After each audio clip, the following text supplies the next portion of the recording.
Up in here. Whoops, LinkedIn says you're not approved for LinkedIn Live. Okay, go live. Okay, remove it then, man. What the fuck? I don't give a fuck about LinkedIn. Facebook. Save changes. Boom. Are we live?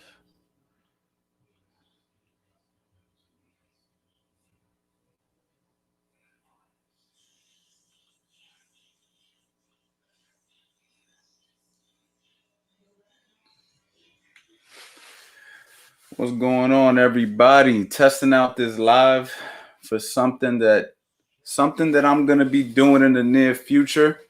We're gonna answer a lot of questions.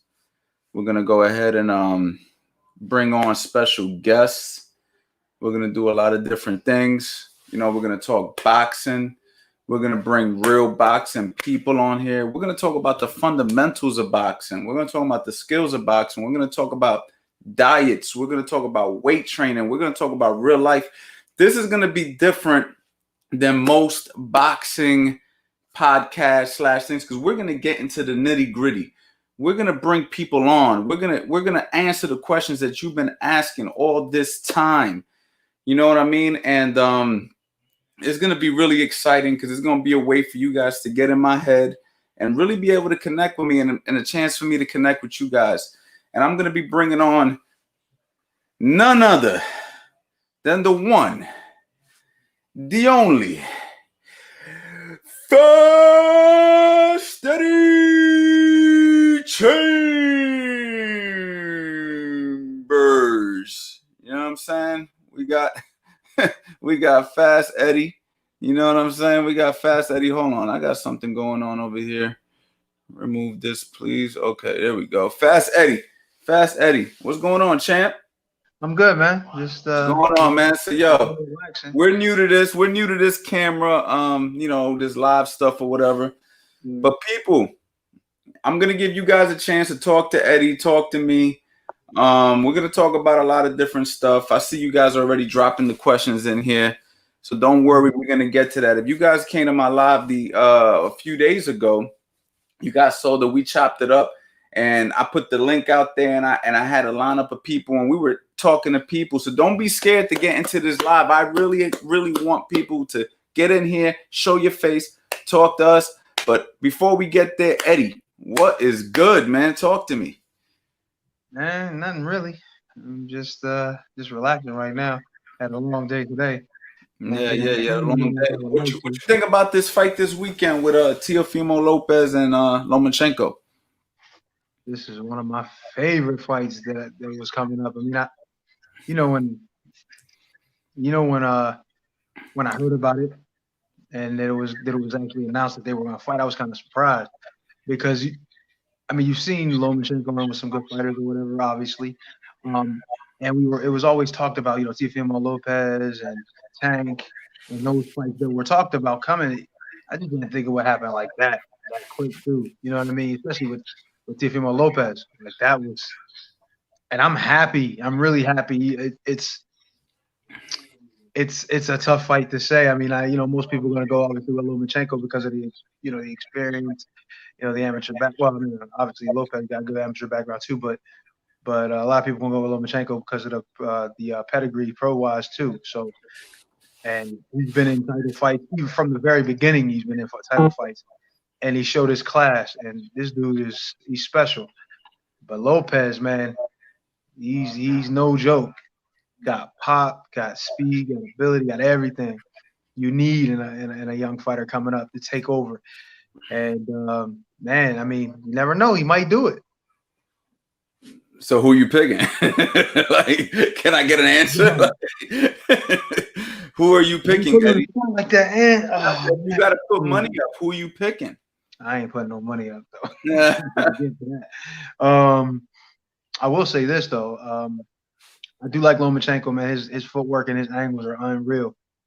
And as good as Lopez is and what he has, and the power and the speed and all the stuff that he has too, you got to be able to land them shots. And this dude has some incredible footwork. You don't see stuff like that. every day with his Do you footwork. think Lomachenko's getting older? Because a lot of people saying that he's getting older now. Do you think that his age is going to start to show? He had a couple of rough fights in his last few outings. I didn't even watch those fights. So I don't even know how rough they were. But people are saying that they're starting to see a little bit of a little slowdown on Loma. And if he's slowing down and you got a young, hungry lion in front of him, does this guy have a chance, or is No, that he has a chance. experience too deep? No, he has a chance. Don't get it twisted. He definitely got a chance. He at least got a punching chance. You know what I'm Right. saying? So it's just, yeah, he even if he is slowing down, even if he's slowing down a little bit, he's not. I don't think he's slowing down enough for somebody just to go and whitewash him. It's not gonna happen like that. This dude is too good. He's too special for that. However, Lopez does have what it takes to skill. Not even just the puncher's chance, like people you would think he would have, at least have, but just his skill level and his ability. I'm not saying it's not out of the question that he would be able to win a decision, but it would it's not as likely, obviously, if him as it would be him knocking out Lomachenko. You know what I mean? So it sounds like you're leaning toward Lomachenko. Oh yeah, I'm leaning toward Lomachenko. I can't go against him. You know what I'm saying? First, there was a fight a little while back that I actually was at. I attended. It was with Guillermo Rigondeaux, right? And Lomachenko. And at the time, I was saying the same thing about Rigo, though.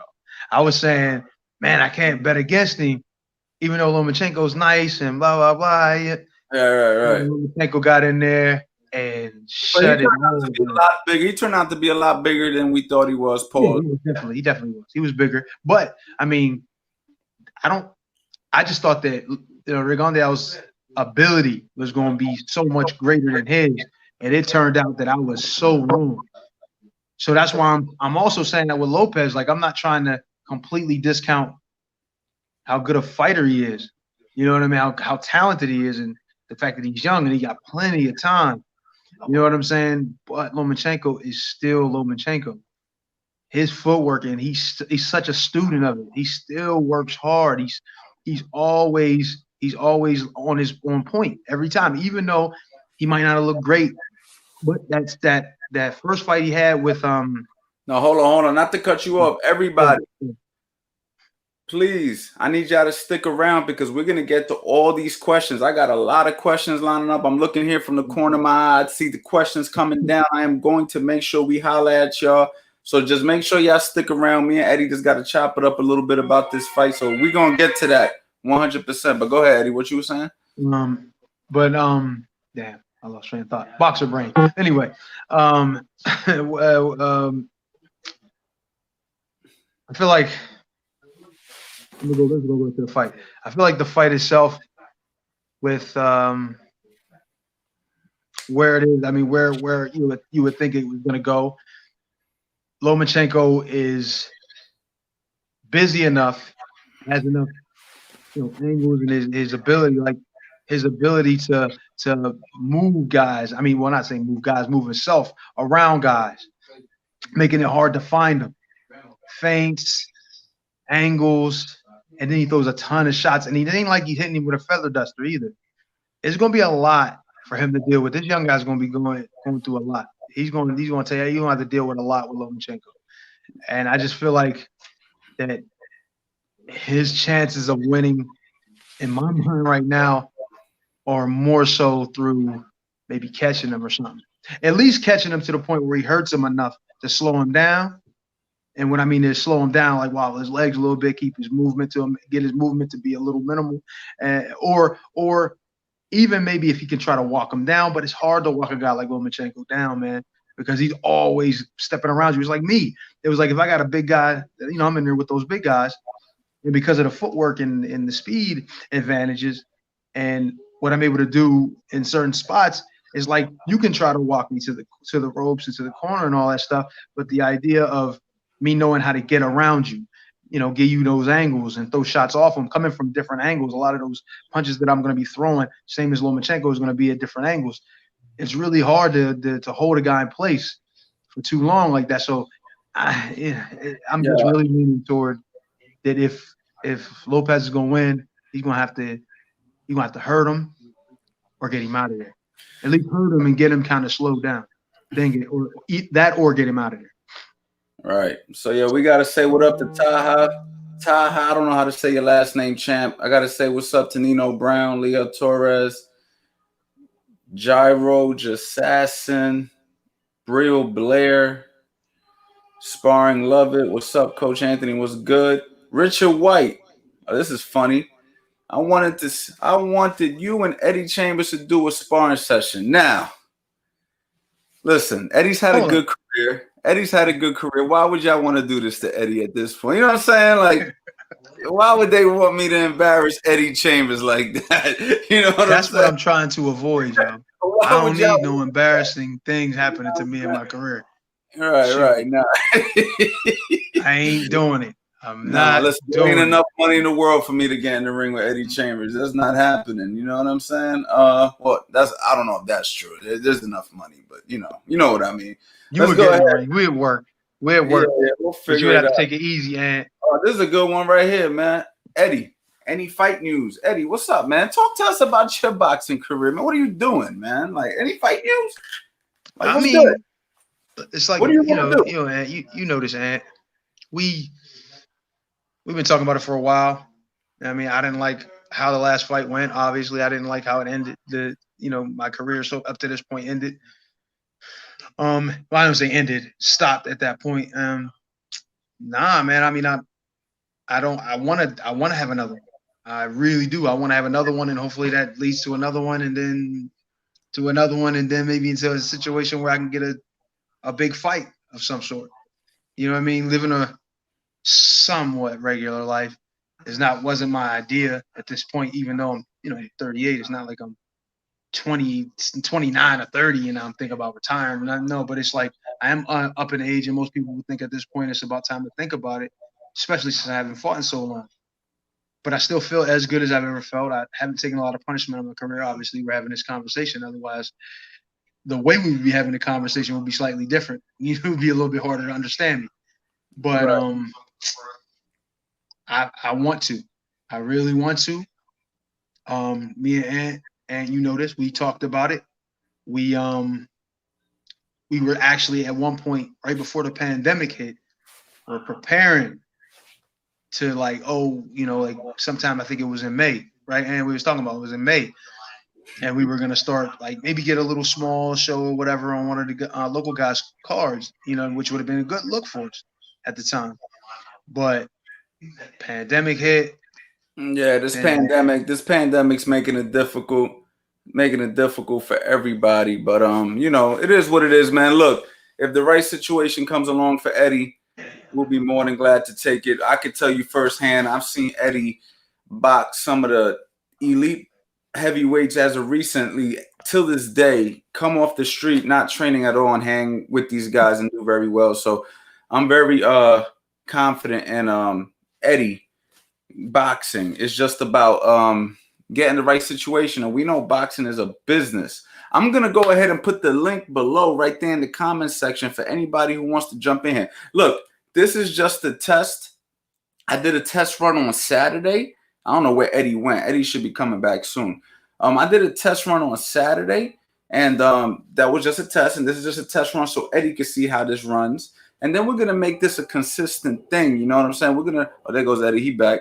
We're gonna make this a consistent thing, but right now this is just a test run, just so we can get used to this whole Q&A and live and stuff like that. And then we're gonna turn this into the podcast, because this gives us a real chance to connect with you guys. You know what I mean? So what I'm gonna do is drop the link in there. If you ain't scared, click that link.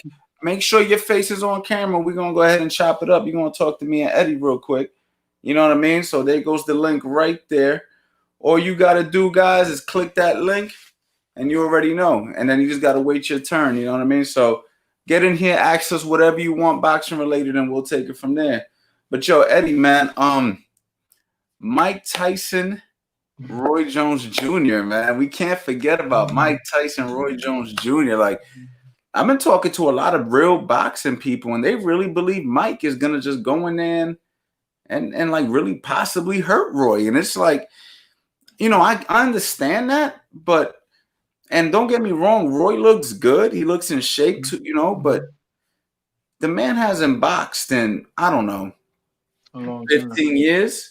You know what I'm saying? Hold on, we getting the people lining up. Having boxing like 15 years. And my thing is, how is it that Roy Jones just gets counted out so easily when he still looks relatively sharp and in good shape, and he could box, and he's fought recently, like within the last 5 years. You know what I mean? I'll say this. I'll say why. Most people looking at the heavyweight thing. Hey, yo, I see y'all backstage, man. Y'all coming in here. Just hang tight, all right? Go ahead. What you said now? A lot of people are thinking of the heavyweight thing. And when you look at Mike as a heavyweight, and he's not a slow heavyweight, one of the fastest ones, I guess, in history. You know what I mean? Shorter, more compact, explosive. Even at 50, still looking at good hand speed. And they're just thinking that one punch lands. Because we've seen Roy take some shots and not really take some shots, if you know what I mean. And when he gets hit and he's gone. And most people think like, but this is against top 10 active fighters. We're talking about a 50-year-old man who hasn't fought and didn't look good in his last fight 15 years ago. I'm with you on that. So why is it that all of a sudden he's the boogeyman of the division again? Because first of all, it's Mike Tyson, and like I said, if people have seen Roy get hit, and when he gets hit, he's gone. And they're thinking, man, Mike Tyson, especially looking at how he's really what it is. Everybody's so caught up into this. It's the internet age. It's the YouTube. They see these, Instagram. They see this him hitting the pads like he's hitting the pads, and it's like, man, he's hitting the pads nice. He is hitting the pads nice. That's what I'm saying. So everybody's seeing this, and it's got you in, maybe a little confused, like about. We're gonna come back to that. Hold on, let's add my man Ben in here. Okay. We're waiting. Ben, what up, baby? What's going on? Can you hear me? Yeah, we can hear you. We got you. Hey, thank you very much. I appreciate it. Just a quick question. Barboza, he got a lot of attention for that right hand last weekend in the UFC. I didn't see the UFC. Oh, you didn't? Okay. Well, anyways, he threw a right hand. He's obviously very quick, and he stepped forward with the right foot to make up distance against a southpaw, right? Because typically it's so hard to reach them with that backhand when they're pawing with their lead hand. Mm-hmm. And I was just wondering if that had any application in boxing, if that was helpful to. Is there a highlight of it? Maybe I could take a quick peek at it on YouTube or something. I'm sure there is. It was a. So what did he do exactly? He threw a right hand against a southpaw. He knocked out a southpaw? Yeah. Yep. He threw a right hand. What foot did he step with as the right-handed fighter? Did he step with his front foot? He stepped forward with the right foot to close the distance on the southpaw. So and then he didn't. Yep. He ended up exactly. He just made up the distance, and I just thought that was really neat. And they didn't really talk about making up that range like that to land that right hand, and I was just really, really shocked by that. Hey, remember when we were working on the gym? Remember I was talking about that stuff I was doing with Peter at one point when I was over in the UK, and he had me do a lot of that switching. And like when I say you in the orthodox stance, right? You step over with your left foot, your lead foot. Step over to the side a bit, opening up like a lane for you to to switch your stance, and then you step into the right hand, almost like it's a jab, but you're coming from the backhand, so you're bringing all that leverage with you as you land that right hand.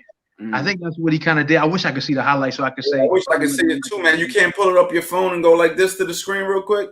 I'm on my phone. Gosh. Oh, you're on your phone. Yeah.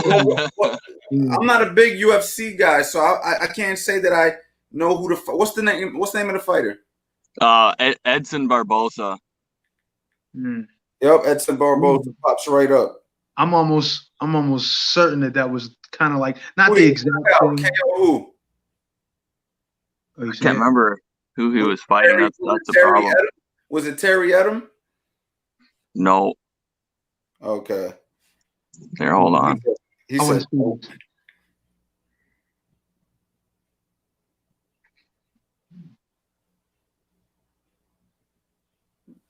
Yeah, I don't know who he fought. I would have to figure out who he fought.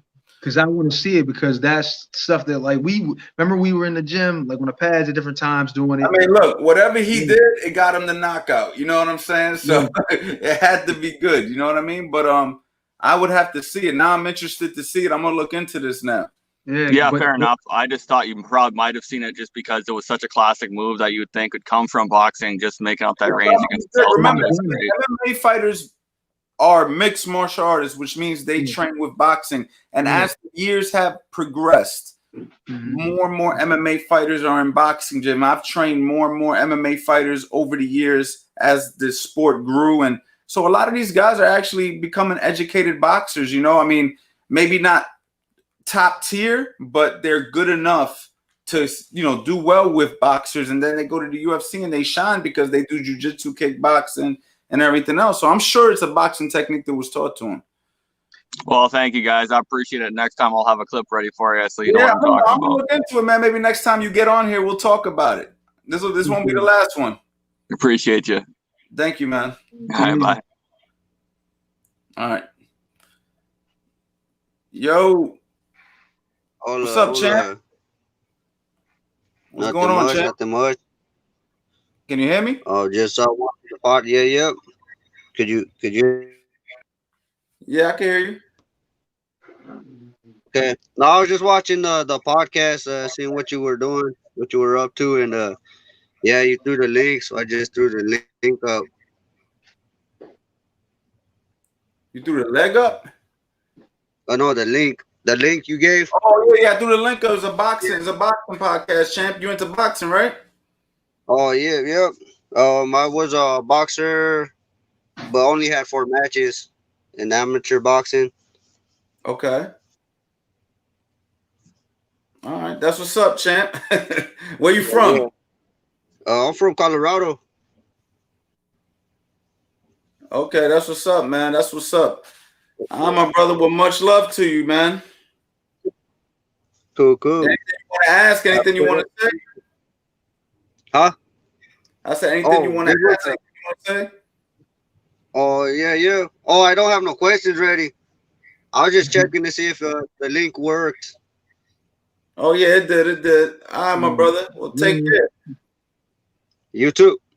All right.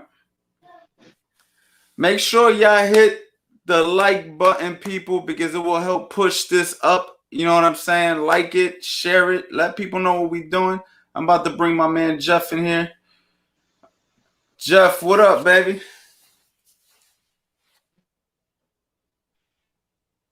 Yo. Oh, your screen froze. Yo, Eddie, what up? You frozen, champ. What's good, baby? It's late. Eddie, what's up, what's man? going on, man? How you? I'm sure. I'm doing all right, man. I had a question about getting ready, like when the pandemic's over, I want to get into massive boxing. I'm almost 40, so I can't. Okay. The young guy. Okay. But I wanted to get some advice on where to start while I'm at home. It was breaking up a little bit when you started your question. Say that again. Can you hear me now? Yeah, I can hear you now. It's a little delayed. Okay, man. I was saying that.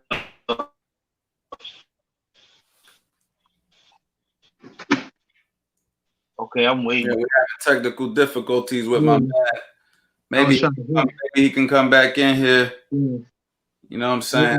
I think the question was of like when the pandemic's, I guess, while the pandemic's going on, basically what you can do, I guess, training wise. I guess I don't know if it's at home or if you have access to a gym, but if you don't have access to a gym, if you have, if you got four walls in your house, you can still work out. You know what I mean? There's no real excuse. You know what I mean? If you know half a thing about boxing, and even if you don't, man, we got so many videos out there that you can look up to. That's a good segue right there. So go ahead, talk, yo, Eddie. You've been boxing for 20 years. Yeah. You've been involved in so many of my videos. I mean, you know, that's a large amount. Like, what's the difference now that you got channels like my channel and in our instructions that we put out, like the opportunity for people to just learn at home, like how man, if I had I mean, the way I learned coming up, really, obviously my dad was master trainer. He was great at training you the technical things and what you need to do, how to throw a jab, throw the right hand. He could do all of that stuff. Not necessarily a game day guy, you know what I mean, in a way. I mean, his thing was more motivation, but when he's talking about boxing and how to throw punches and what to do in this situation, he was great. So I learned the basics that way. He was great with the basics. But as I got better and I started to become my own fighter, my own man, I had to find different things that I liked.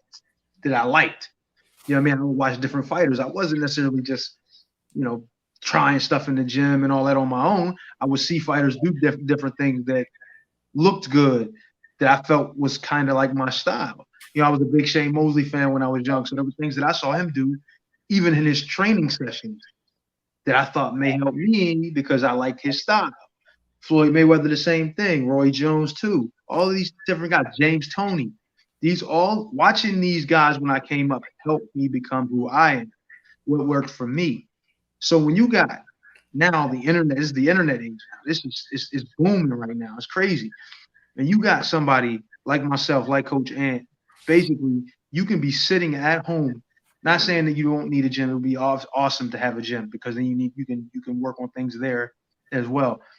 But with the instructionals that we have, literally explaining it step by step, really easy at this point to pick up boxing. And I'm not saying that you can just get one of our instructionals and if you're going to be an expert, with the Philly shell or with angles or with just the basics in general. No, it's going to take some doing. You know what I mean? It's going to take some work. It's going to take some learning, and it's going to take some application too. You're going to have to find ways to apply it. So, but to have this all at your fingertips, basically, even if you got to put out a little dough for it, it's worth it. It's more than worth it because you're going to be put in a position and you're going to have information and things that you can use to really help improve your boxing. Right. Yeah, man. I mean, guys, take advantage of the internet, man. I can't tell you how many. Look, I'm doing this right now because I learned how to do some of the things on the internet. Like, so if I could learn stuff like this on the internet, if I was interested in boxing, then I would go to the boxing sources to learn about the internet. And, I'm fortunate to have worked with some of the best fighters in the world. Look, I got Eddie Chambers, one of my best friends, somebody who we bounce ideas off all the time and, work together and everything else. So this is just a great opportunity for everybody. And I'm just glad that we're able to provide this. Let's go ahead and bring somebody else in here. We got Jeremy. Jeremy, what up? All right, guys, all the way from Canada here. Canada, what's good, baby?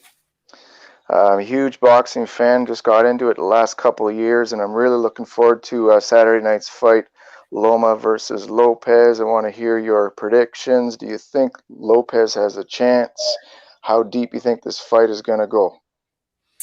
I'll give you my thoughts. I mean, I'm pretty spot on with Eddie on this. I think that the only thing that separates these two is one fighter's proven, one fighter is not all the way proven. I understand that Lopez had a big win against, I forget the gentleman's name that he fought that was a world champion, Comey, I believe, or one of them guys. But Comey, yeah.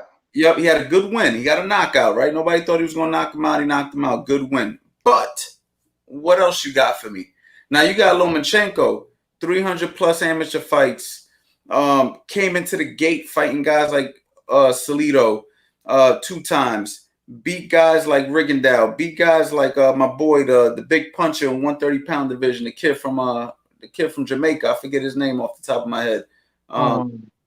He was he was knocking everybody out. I know exactly what you're talking about. Yes, he beat him. So basically, to make a long story short, Lomachenko is battle tested over and over and over again, as opposed to a kid who is just showing up to the party. So we don't really know yet. I'm not going to count him out. because he has the goods. Mm-hmm. But it's like, what do we know about him? We don't know. We don't know how's he gonna handle if he can't hit Lomachenko when he wants to. How's he gonna handle, getting turned and all these crafty moves that Lomachenko does? We're gonna have to find out. So if I had to put money on it, I'm gonna bet with the proven horse in this fight. But if I had an opportunity to not bet on it, I probably wouldn't touch it. That's how I feel about this fight. So, this is just one of those fights where you don't know, but if you had to pick somebody, go with Lomachenko, in my opinion. What do you think, Eddie? Smart. That smart money goes with Lomachenko because, like you said, he's proven, battle tested, many times over, amateur, pro, everything. But, you got the young line coming up. Most people are going to say, oh, I saw Lomachenko's last couple of fights. He didn't look so sharp. He was good, but he wasn't great. Now he's fighting this young guy coming up, and he got all the ability and power and speed, and he's scary. Yeah, Right. but once again, he hasn't faced anyone like Lomachenko either. You know what I'm saying? Well, I don't say either. Lomachenko has faced a lot of different guys, but so it's going to be uncharted territory for him. You know what I mean?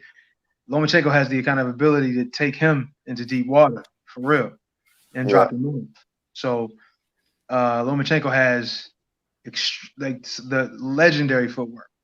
Like you look at Floyd Mayweather, you look at a lot of different guys, man, and what they're able to do with their footwork. But he is literally, and I'm not only footwork, but defensive ability, just the craft. It's like he's standing literally inches from you, and you can't put a glove on him. Right. And he's on the side of you. He's behind you.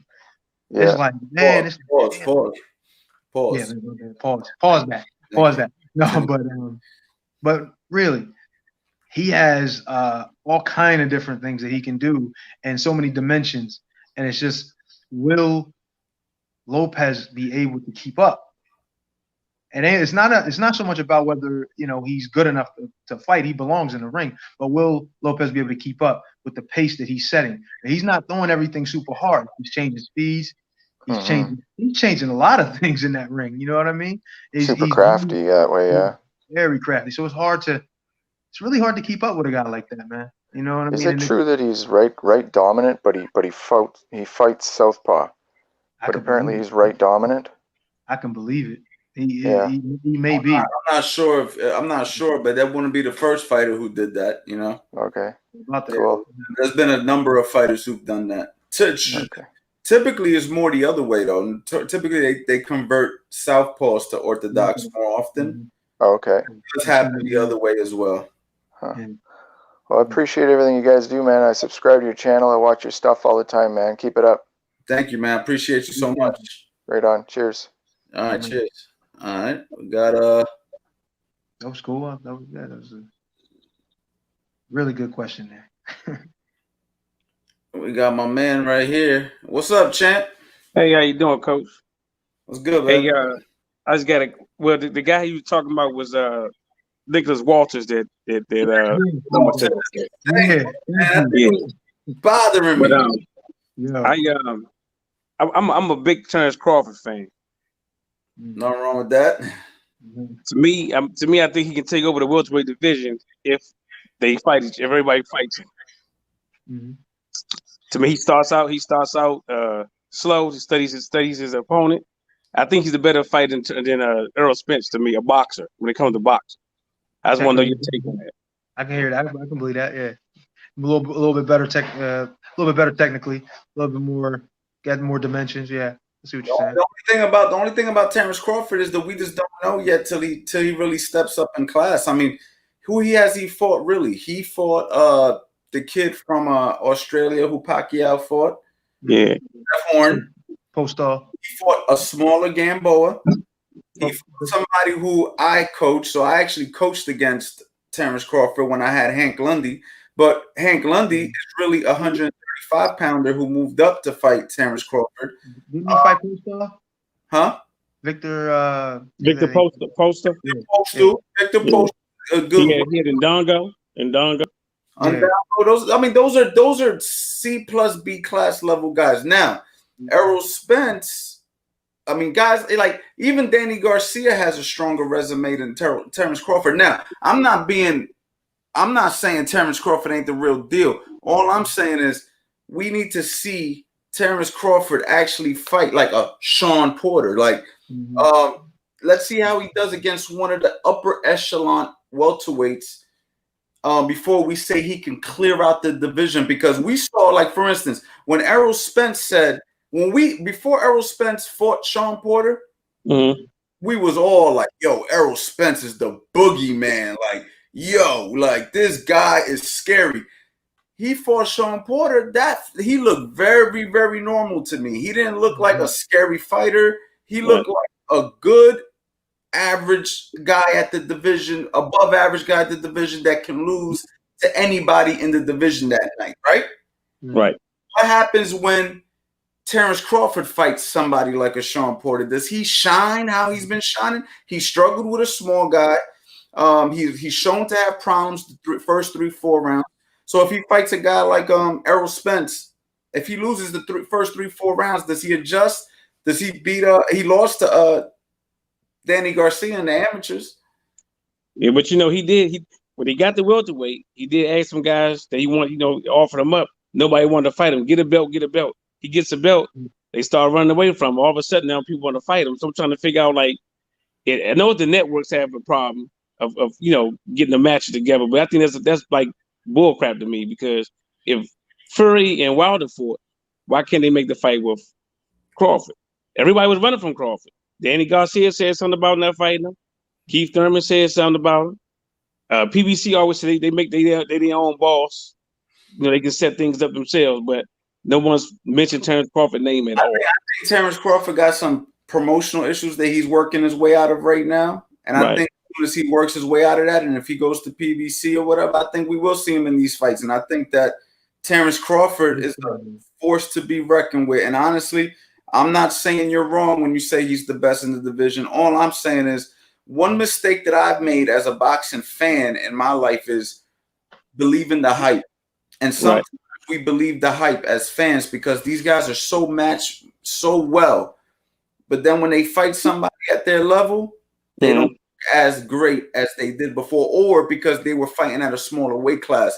Like, remember when everybody thought that my man Broner was like the real deal. Then he moved up in weight. He started looking real basic when he moved up in weight. But at 126 pounds, 130 pounds, he was like, yo, we got the new Floyd Mayweather. So everybody looks good when they're matched up against the right people. Just remember that. You know what I mean? You got to remember.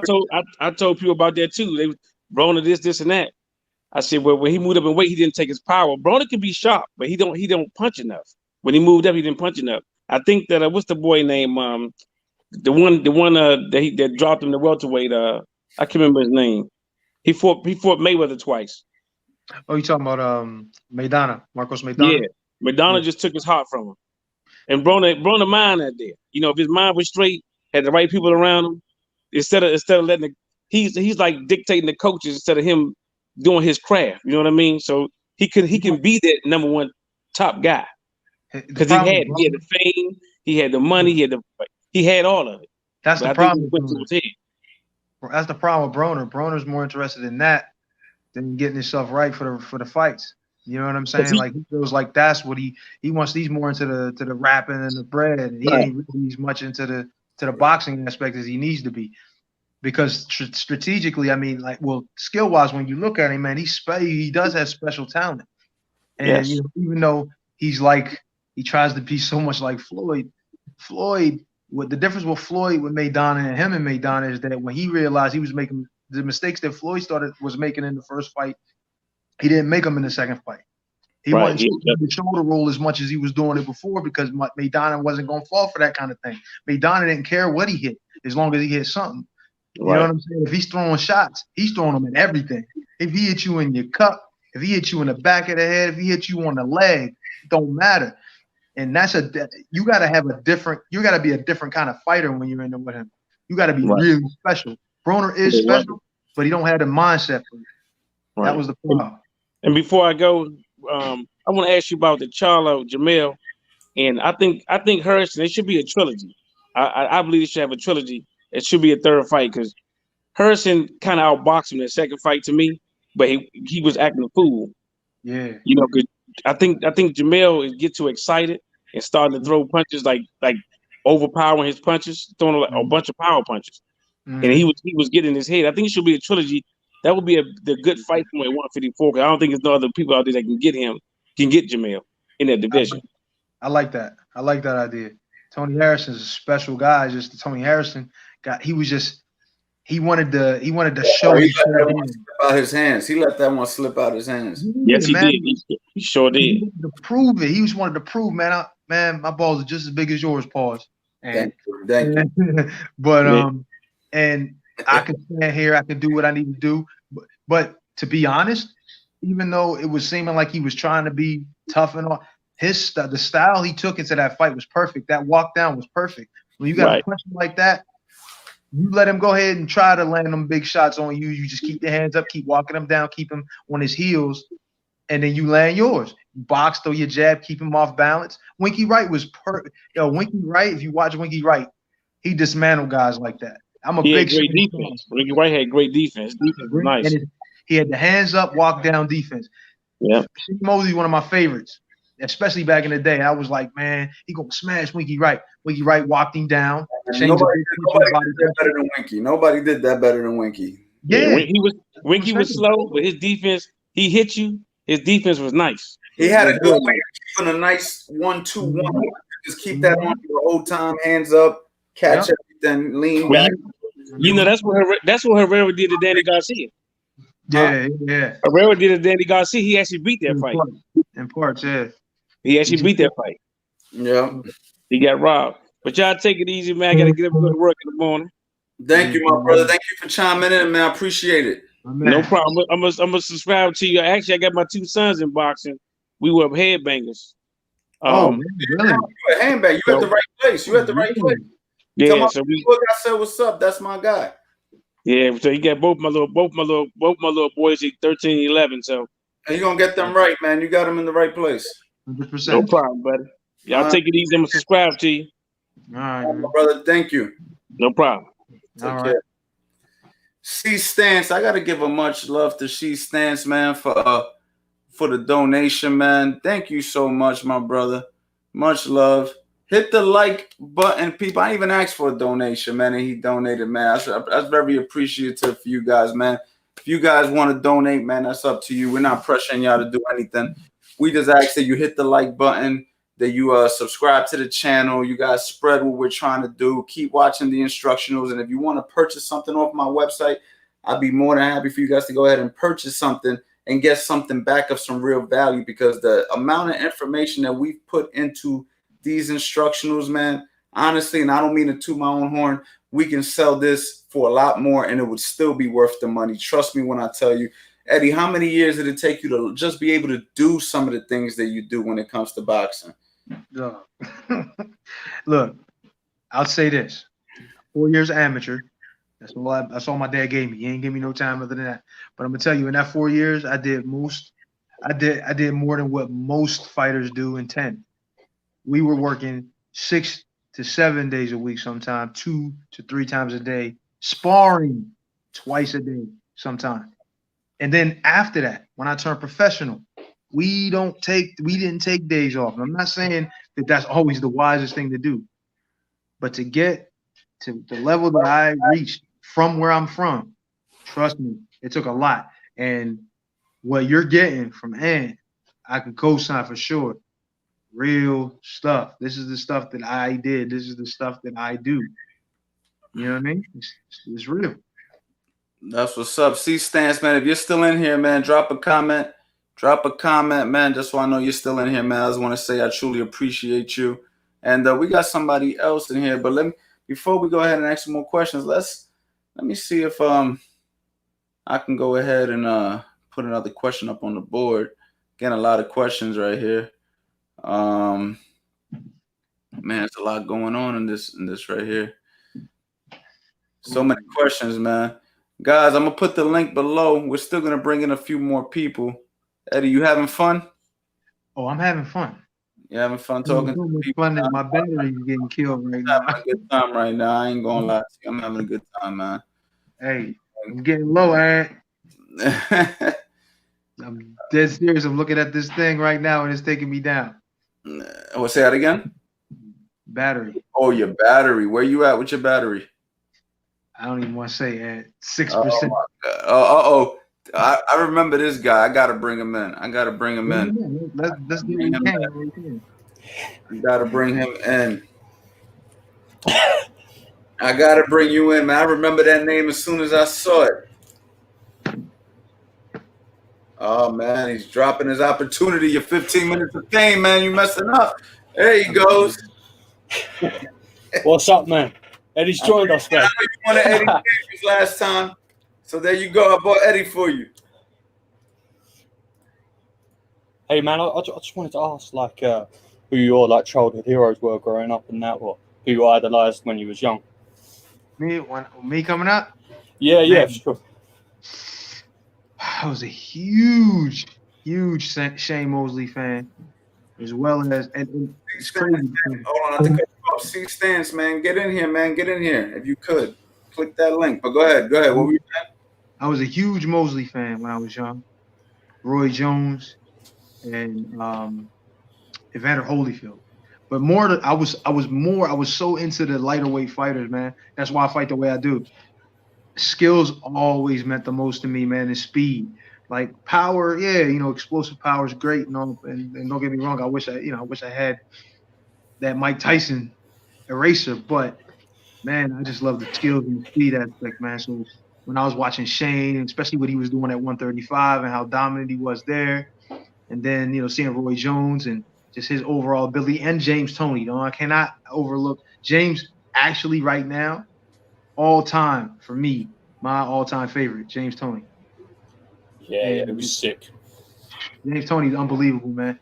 Hands, super quick hands, unbelievable reflexes, and even when he was a fat heavyweight, still super nice, man. His ability. Yeah. I mean, being a bander at heavyweight as well, like. And that it hurt me, but it didn't hurt me because it was James. You know what I'm saying? Yeah. Well, I was like, man, I was such a big fan, man, and I still am. Even now, every once in a while, I'll throw some of his fights on. When I was getting ready for Tomas, I was watching a lot of his fights. I watched the one with him and Vasily Jirov too. A lot for that fight, and I started using it in the gym and started working with stuff in camp with me and my man Bashir at the time. And it was a good time. That was aside from the camp that me and Ant had, that was my favorite camp. That was my favorite camp when I was getting ready for the Tomas and watching the videos. Aside from that camp that me and Ant had, because that was one of the most fun camps, we was doing some stupid stuff in that camp. But the one for James, the one for Tomas, when I was watching like the videos of James with Bashir and all that, I got it right for that. What about you, and who are your heroes growing up in that, man? For me, man, honestly, I would have to say it was Felix Trinidad, because my dad loved him. That's the reason I started boxing, was Felix Trinidad, because he was Puerto Rican. I'm from a Puerto Rican background, ethnicity or whatever, and he inspired me to box. It was him. When I saw him box is what made me put on a pair of gloves. I wanted to mimic him. And then as I got older and I understood the sport a little bit more, and I really loved the game, then I started to like guys like, Roy Jones Jr. and then guys like Floyd Mayweather, where I really understood the sweet science of the sport. So then I became more of a fan of the sport as opposed to just the background of a fighter. In the beginning, it was just about supporting Latino fighters. Yeah. As I understood the sport, I didn't pick a fighter based on ethnicity. I picked fighters based on skills and skill set, because I understood the game better. You know what I mean? Yeah. Sure. So but I still got to give Trinidad his props, because he's the reason that I even decided to start boxing. He was one of the main reasons. He inspired me. As well, I see on Stephen Wonderboy's channel, like he'll do like live commentaries over his previous fights. I think it'd be great to do like a live commentary with Eddie over some of his previous fights. For Eddie's fights? Yeah, I think that'd be great. Like, say, give us a run through and a live commentary, or. We have to figure out how to do that. Just going for his head and that. Right. Yeah, we'll do something like that. Why not? Yeah. Sounds good to me. All right. Thanks for your time again, man. My man. See you soon. All right. Cheers. Thanks. All right. Alfonso, How you doing there? what's up, pal? Oh, nothing much. I'm a big fan of your channel. Thank you. I wanted to ask both you and Eddie a question. First, I was gonna ask Eddie or whatever. You know, I'm a big fan of your skills, man. We around the same age bracket. You know what I'm saying? So I remember you. You know what I'm saying, from back, back in the day. I always wanted to ask you. You know what I'm saying? You always had good skills. Good. Fast Eddie or whatnot. But I always thought that like you would have had a lot more success at cruiserweight or whatever. Just given the fact that Vladimir and all them, and the division has started moving towards the 6'6", 6'7", 240 guys. Did you ever think about, or you ever thought about going to cruiserweight? Pursuing the better at cruiserweight. 100%. That was actually my plan. My plan. My team had different plans and different ideas. They didn't want to be cruiserweight champ. They wanted to be heavyweight champ. I didn't care. I just wanted to be champ. And I was thinking that if I would have started there and just progressed there, got a title, because I would have got a title early there. I would have been better prepared for high-paced fights, and then I would have taken that to the heavyweight division, kind of like like David Haye and some of these other guys. Now you'll see a few other cruiserweights come up to heavyweight and have success. Even Michael Hunter now. You see Michael Hunter came from cruiser, and now he's up there doing good things at the heavyweight division. It would have been the same thing for me. And my thing was too back then. I didn't want to be the fat kid. You know what I'm saying? Because I always have been the fat kid my whole life, basically. So I wanted to get down to 190 and have my six-pack show at some point. So I was like, man, let's go down to cruiserweight. And I even started to think in my mind to start to prepare for it. And my manager at the time vetoed it. He was like, nah, man, we don't want to be cruiserweight champion in the world. We want to be heavyweight champ. We ain't worried about that little small stuff down there. There ain't no money there. And I'm not thinking. And even as a kid, even back then, when I was 19, 20 years old, 20, maybe 21, I was thinking like, man, there's a bigger picture. You get a title here, we can move up to heavyweight later. If you already got a title, don't that get you in like top 10 conversation or something like that? When you step into a new division, that's what I thought then. And I'm like, why not go ahead and do that first? I get myself down in weight. I'll feel good about myself. I'm already fast, and I'll be faster than those guys. I'll be better than those guys. Why not do that? They just said, nah, man. They wanted me to stay heavyweight. So it kind of. So tell them the reason why, though, because the money's at heavyweight. Yeah. I mean, it came down to, Alfonso, they wanted Eddie to go after the big money. Yeah. I mean, that's really what it was, and they felt that Eddie could do it. And honestly, it wasn't a bad run. I mean, you went for it. You did very well in the division. I can't say that they led you the wrong way. You know what I mean? You did very well. Look, there's a lot that I've done. There's a lot more that I wish I did do, but I missed a couple things. Opportunities slipped away. A couple were taken, but the way the sport is, man, that's the nature of it. You got to be special, and I'm not saying that I wasn't, but it's just my time was. Maybe I missed my time frame. Maybe I missed the slot. Maybe I should have went down to cruiser, because that would have given me the opportunity to work my way into a title position. You had that confidence. You go into a new division. These guys are slower. I can deal with these guys, and then you go up in there and you win. But I don't know, man. It just didn't work out for me because of that. Not saying that, like you said, Ant, maybe that wasn't a bad idea. It just, it just didn't happen for me. Right. Oh, okay, yeah, man. Cause I love skills, man. I like you know what I'm saying, you was a real solid dude. It's just how it is. It's just you get up in there with people in the reach, and you know what I'm saying. Then you was like a good solid boxer, like you said, but you didn't have the power. But always had excellent skills, man. Always mess with you on that level.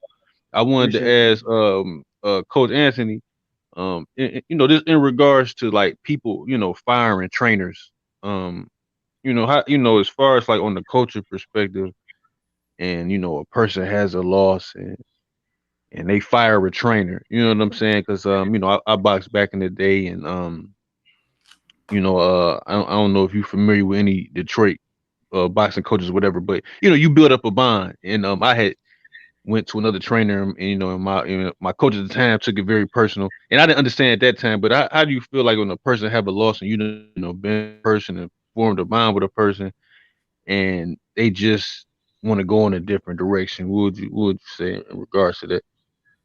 I mean, look, man. As a fighter, you got to do what you feels best for you. I just feel as long as there's communication, there has to be communication. There has to be real legitimacy of why you're separating as far as fighters and trainers go. A lot of times guys get in the fighters' heads. That's really what happens most of the time. Somebody starts getting in your head, yo, man, you need to get this trainer or that trainer and stuff like that. Or, people want you to have a bigger name guy in your corner. But sometimes the trainer does need to be replaced. And, every situation is different. I just think that if you have integrity and you do it the right way, then it's not a problem. If a fighter comes up to me and he has integrity, he goes, look, and things aren't working out. You know what I'm saying? We tried, it didn't work. I'm going to go ahead and I'm going to try something different. And you know what I'm saying? I hope that, we can stay good. Then, hey, I'm cool with that. But if you just, I wake up one day and look on Instagram and you're working with a different trainer, I never got a phone call and I'm the one who built you up. It's like, damn, I didn't even deserve a phone call. And that's what happens with a lot of these trainers and fighters. They find out on the internet. They don't even find out through word of mouth. They just look on the internet like, hold on, he's working with Freddie Roach. Like, hold on, you didn't even call me. Like, I thought this was my fighter. So, as long as there's some integrity, man, I think it's okay. But if there's no integrity, it's foul, But, I mean, that's the game, Right, right. Okay. I just was wondering about that, because like I said, and I'm a big Wilder fan. But I'm a big Wilder fan, even in regards to like the Abel Sanchez with Triple G. But I just felt like I just was wondering on the coaches, like you said, longest having integrity. I was just wondering on the coaching side because as far as I'm a big Deontay Wilder fan, and like I said, it came down to he fired Mark Breland for whatever the reasons are. You know what I'm saying? Like I said, I'm not in that camp where I don't know these people personally, but I'm like, well, and then you bring up Scott, and it's just like, well, you might need certain things on a fundamental level as far as footwork and balance and these type of things, and I'm just like, well, why would you do these type of wondering? I just think you taking my call, man. I let other people chime in. Nah, man, yeah, man. Listen, man, with the whole Deontay Wilder thing, I don't know what happened personally. I'm under the impression that he was upset about the towel getting thrown in. But if that's the case, I disagree with that. I think Mark Breland did a fantastic job. He threw the towel in at the right time. He saved his life. He gave him an opportunity to fight again.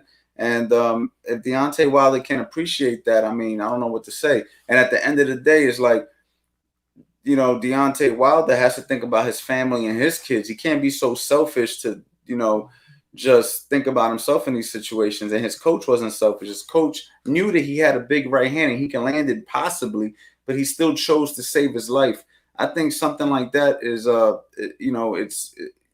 just shows that he truly cared about him. And unfortunately, Deontay Wilder felt differently. And, I disagree with that if that's the reasoning. I don't know if there's some stuff behind the scenes I don't know about, but if that's the reasoning, I disagree with it.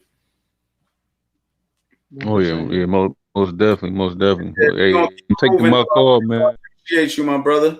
Yeah, Oh yeah, appreciate it, yeah. man. All right, take man. care. All right. Man. Hey, Yo. I didn't expect to get put on here. This is cool. I set up for this. Yeah, you gotta sit up, man. What's up, pal? Really, Sit up. man. I gotta be ready. Hold on, I'm fixing it. I'm moving over What here. did you think? Can you see me? I didn't actually expect to get put on here. Okay. He was like, I whoa. told you guys, man, you click that link, man, you're gonna get in here. Like, Exciting. So what do you what's up, guys man? think about the old What do you guys think about the old school boxing techniques? Do you still see a lot of those in fighting, or do you think a lot of them have been lost? The way I look at it is the old school fighting techniques are still in existence. Anybody who does basic things even more, even more advanced looking things. Trust me, it came from somewhere in the past. They just may have slightly improved upon it. So old school techniques are definitely still out there, like Ezra Charles. You see Right. what's his name? What's my man's name? Jersey Joe Walcott. A lot of those movements are still in existence. Trust me. And it's just guys have different twists to them, but they all still happen. I don't really see anyone doing the cakewalk or any of those really, really super high level things, but I do agree with you. They're still there. Yeah, they're still definitely there. Like if you watch like, I don't know, James Tony's a little past now. That's a little bit in the past, but James does a lot of that old school stuff. He got those steps, those just the overall movement, man, the whole thing. Even when you damn. You there? I'm still here. Yeah, I'll take over for Eddie. Yeah, I think that it's similar. It's similar. But I just think that there are some lost art things that the older guys used to do. You know what I'm saying? But I think they exist. It's just that it just depends what kind of trainer you have. If your trainer was around and he was schooled by the right trainers and he could teach. I was blessed and fortunate to have some really good old school teachers teach me some stuff, and I'm able to pass it down. So I try to teach some of the old school stuff too. But like Eddie said, man, a lot of this stuff still applies. Right. This is nice. This is nice getting to talk to you. I feel like I should be paying you some money or something for this. Go ahead. This level of quality for free. What are some good exercises and things to strengthen the hands if you got injured or like rehab a shoulder? Well, what kind of hand injury do you got? I broke these two knuckles on both my hands. I got that a lot of the way dealt with, and there's no pain anymore. I'm good on that. But my shoulder, it was popping out a lot, and I was doing a little light dumbbell exercise and some hanging and stuff, but nothing really super fancy. It stopped popping out of socket, but I just was wondering if you had any, advice on a couple exercises for my shoulder mainly. Man, that's something where you have to know exactly what your shoulder injury is. You know what I mean? Right. So I try to, I try not to give that kind of advice unless, you know exactly what it is. But hanging is an excellent thing for your shoulders. That I know for a fact. If you have shoulders problems, and I used to hang like that. So this hanging off of a pull-up bar, that's an excellent way to like help your shoulders out.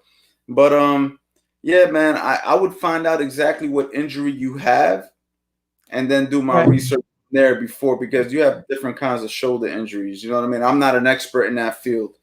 For sure. There's a lot of good questions I could ask you, but I'm trying to ask you like productive questions instead of like this fighter versus this fighter, who wins and why. Right. Yeah, those man. are fun But to ask. well, do you ever do film studies? Do you ever do like breakdowns on fights? I've done a couple of film studies.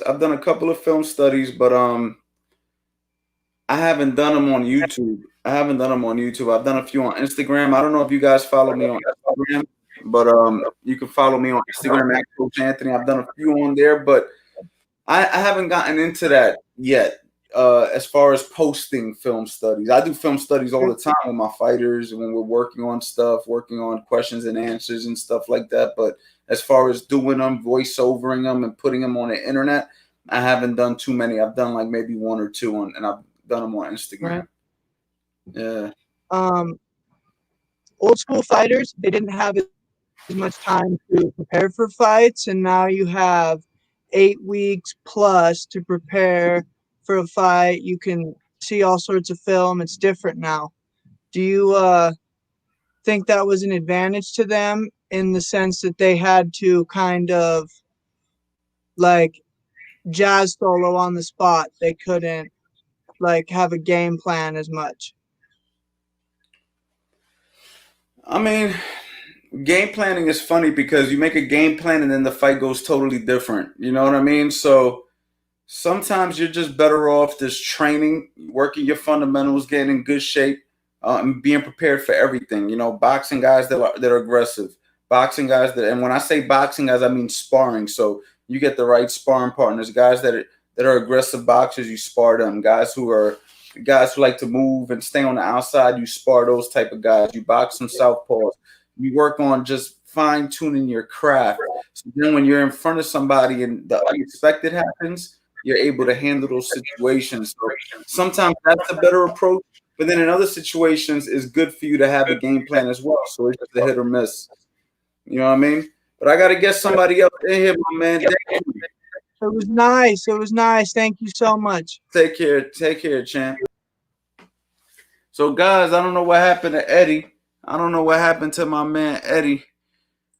I think Eddie lost connection or something. But listen, this is a test. This is just a test. If y'all like this, let me know in the comments. And also, what I want to do is maybe set a date and a time that we're gonna do this on a regular basis. You know what I mean? So, you know, let's give Eddie a call. Let's give Eddie a call and see what happened. I'm pretty sure it was his battery because he was using his phone. You know what I mean? He was using his phone. Let's give Eddie a call. Voicemail box of Eddie.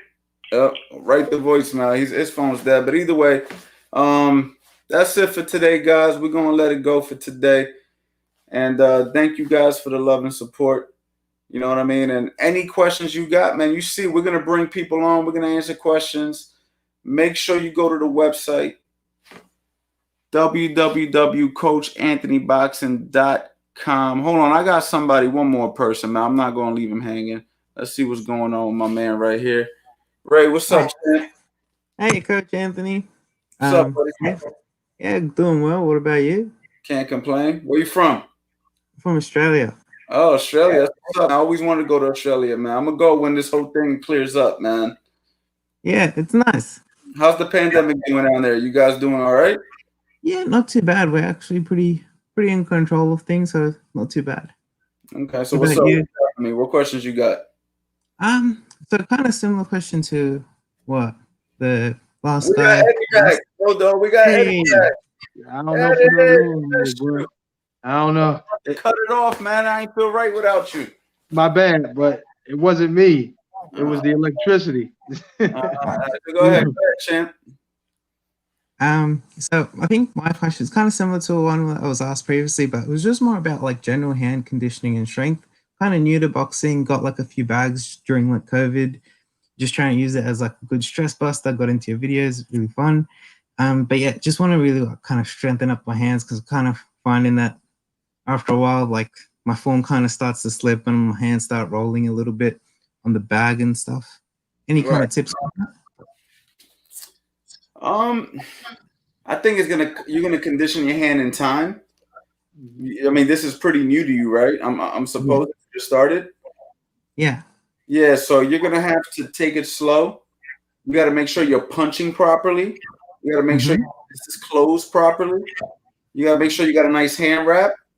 You got to make sure these things are in order because it's something new to you. So when you're hitting, you're gonna feel things you haven't felt before. Go ahead, Eddie.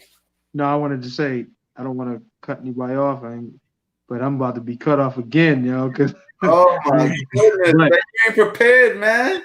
No, I had a lot on here, man. This thing sucks my battery down. Pause. Yeah, thank you.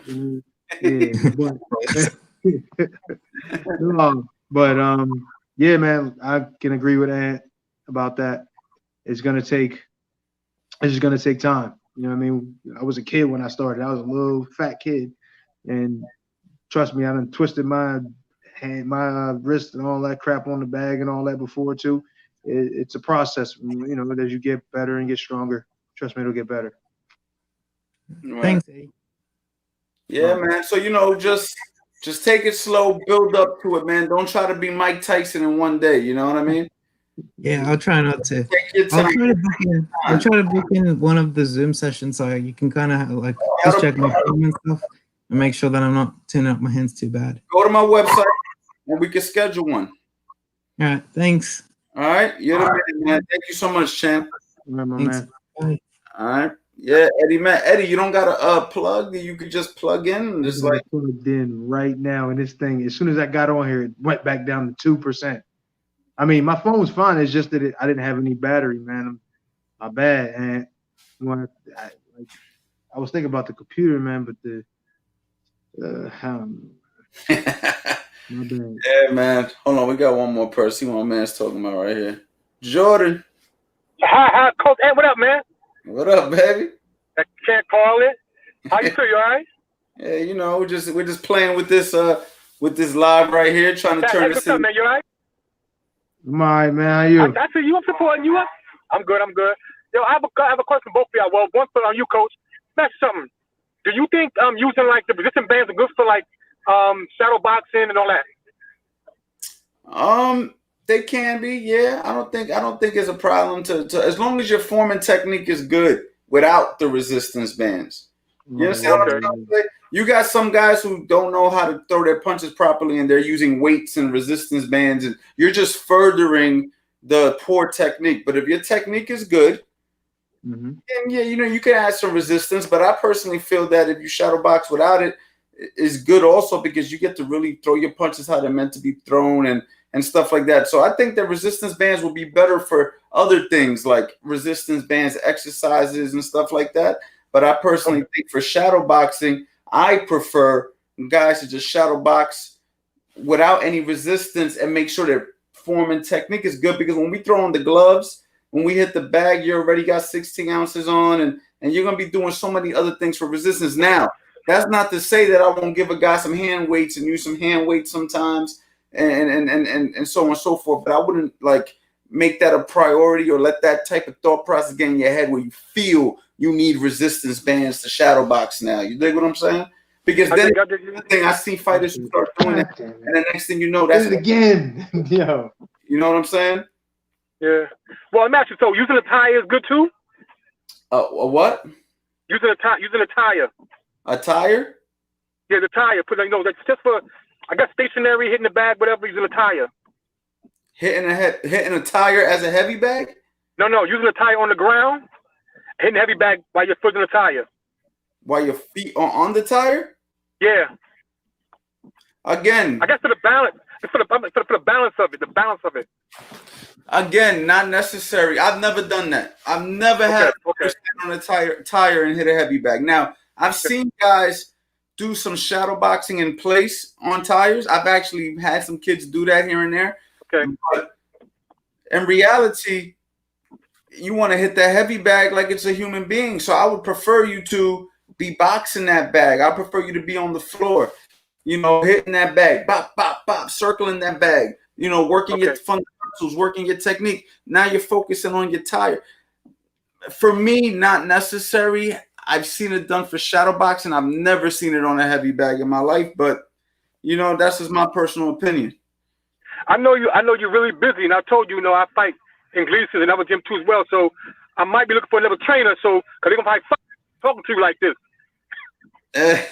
You already know where to find me, champ, man. I mean, I'm busy, but I'll help you however I can. My last question was for Eddie Chambers. I guess he's off now. So my thing was just hearing him talk, and as an older black man, as a young man, y'all two combinations very good. It sounds successful. I want to know, like, how long did it take him to get comfortable? I know he's been about for 20 years. Comfortable with sparring, routines, hitting the back, all that. How long did it take him to get that way? I've been doing 8 years now. I'm still not comfortable yet. I mean, I can't answer that question for Eddie because obviously I wasn't with Eddie when he was a kid. But from knowing Eddie probably never fully got comfortable with it. You know, Eddie's just a guy that has so much ability Okay. But I feel like Eddie's really a nice guy. I could be wrong. I'm speaking for Eddie, but I feel like Eddie's a really nice guy, and he's not a fighter by nature. He's more of just a really nice person who could fight. Like, it is weird. Like, I'll tell you a backstory about Eddie, even though he's not here. I'm sure he won't mind me telling you. But I mean, I seen a situation where we was on a basketball court, and you had a guy, you know what I'm saying, like my height. You know what? Me and Eddie are about the same height, shorter than me, like 5'8", but like mad that Eddie didn't do something on the court. You know what I'm saying? He's like talking real aggressive to Eddie, like, yo, man, like, and I'm just sitting on the sidelines watching him. And in my mind, I'm like, he don't know I'm standing right here. Like, so I'm already thinking pop off, right? Because Eddie's my man, right? You know? Yo, not one time did Eddie raise his voice. Not one time did Eddie ever look like he was gonna like strike. Eddie was like, come on, man, blah, blah, blah, blah. And then people had to pull the kid to the side, like, yo, dog, this ain't what you want. And then he's like, no. And then they were like, no, seriously, this ain't what you want. And Eddie is such a nice person, like that the average man would never expect Eddie to be a fighter if you didn't know his career. You dig what I'm saying? And when it comes to boxing, sometimes he has a problem of letting guys off the hook, like, you know what I'm saying, or hold them back. You know what I mean? But like, Eddie, man, go ahead, open up on him, man, hit him a little bit. Eddie be just slipping and sliding and playing, but I think that's because he's so experienced now. But I just think when it comes to boxing, you never fully get over the butterflies in your stomach. That's not something that ever just fully goes away. You just learn how to control it better. I bet you right now, you as a grown man, you've dealt with some things in your life that other people can't deal with. But you might still be dealing with it. But the fact is, you know how to control it so it doesn't take over you. But maybe somebody younger than you in your shoes might be starting to have anxiety, and then you got to tell them, like, nah, brother, this is how you got to handle this. Just chill. Just relax. Boxing's no different. It's just that when people box and they ain't grow up in it, you know what I mean? It's like this is what's foreign to you. But it's the same thing. Like me, I'm never for professional, but I've been in the ring hundreds of rounds, and I box professionals. And to this day, I get into the ring, I'm pretty confident in there. I'm pretty comfortable. Eddie will tell you, and it's like, it's because it's like you do something every day for so long, it just becomes part of you. You could do it with your eyes closed. You almost don't even know how you're doing it. You're just like, I don't know. But that's the repetition 20 years later. You dig what I'm saying? Well, you know, what I was always told growing up was a person that know how to fight don't want to fight. You know what I'm saying? Because in their mind is, you don't know what I can do to you, so I'm going to let you off the hook by not doing it to you. You feel me? And right, my next thing is this. that's not always true though, because you got guys who can fight and then they end up and they catch manslaughter charges all the time. So you know what I mean? To be able to have that kind of self-control, man, it's very difficult for a professional fighter. I mean, it's very difficult for any man. You know what I'm saying? If a man just disrespects you, and this is the thing about boxing, right? So boxing is different than a street fight, right? Because in a street fight, if I disrespect you, you don't got a lot of time to think. So you might be like, what you say? Pop, pop, and it's off right there. But in a boxing match, you got time to think, and it builds, and the anxiety, and the what if I lose, and what's my girl gonna think, or what's my friends gonna think, and damn, I was talking heavy last week, but now it's fight day today. What if I freeze up? See, that's what makes boxing difficult. The fight's outside of the ring. Inside of the ring, you just doing what you do. But it's the anxiety that takes over a lot of people. So you have to learn how to control that anxiety. That's the big part. The fighting part, that's natural for men. Like, right? Like if it goes down, it goes down. But boxing's a sport. So you're trying to win. You're trying to look good while you win. You don't want to get tired. You're thinking about conditioning. You're thinking about all of these variables that you wouldn't be thinking about if something was to happen on the street, because on the street, it happens that quick. In the ring, you got a lot of buildup, That's why the buildup sells the fights. When these guys talk to each other and the buildup, and then you got the crowd like, yo, you saw them at the press conference. Yo, I'm going. You see what I'm saying? So that's what it comes down to, man. One more thing, I'm gonna let you go. One more thing. What should I do, right? because I talked to you last week. I was on podcast with you last week about my trainer put me in the ring. He was like, well, fuck him. Don't fuck him no more and all that, right? I did all that. I ain't leave him yet. I'm about to. You know what I'm saying? I don't know if I said it like that, but go ahead. But my thing is this, right? Like I said, I'm 45. I'm turning 46 September, right? September 17th. Do you know any other tournaments for us masters to go into that we don't know about? Man, I haven't been keeping up, man, since the pandemic. I haven't been paying attention. What gym are you going to, man? Go check out my man Eric Kelly in the Bronx. That's my guy, man. He left Gleason's? No, he got a gym in the Bronx. He got Eric Kelly, South Box. Yeah, but he's been Gleason's all the time. Yeah, go check him out. My man. Well, go see him. He got a beautiful gym in the Bronx. Go check him out.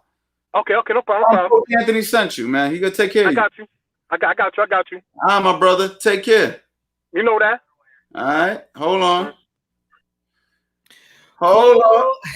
Coach Anthony, the most prestige trainer in the building, in the world, the most renowned. My co-host. Hold on. Let me bring my other man in here real quick. Hold on. Yo. What's good, man? Damn, I got 2 boxing aficionados up in here right now. Oh, he's on mute. I can't hear you.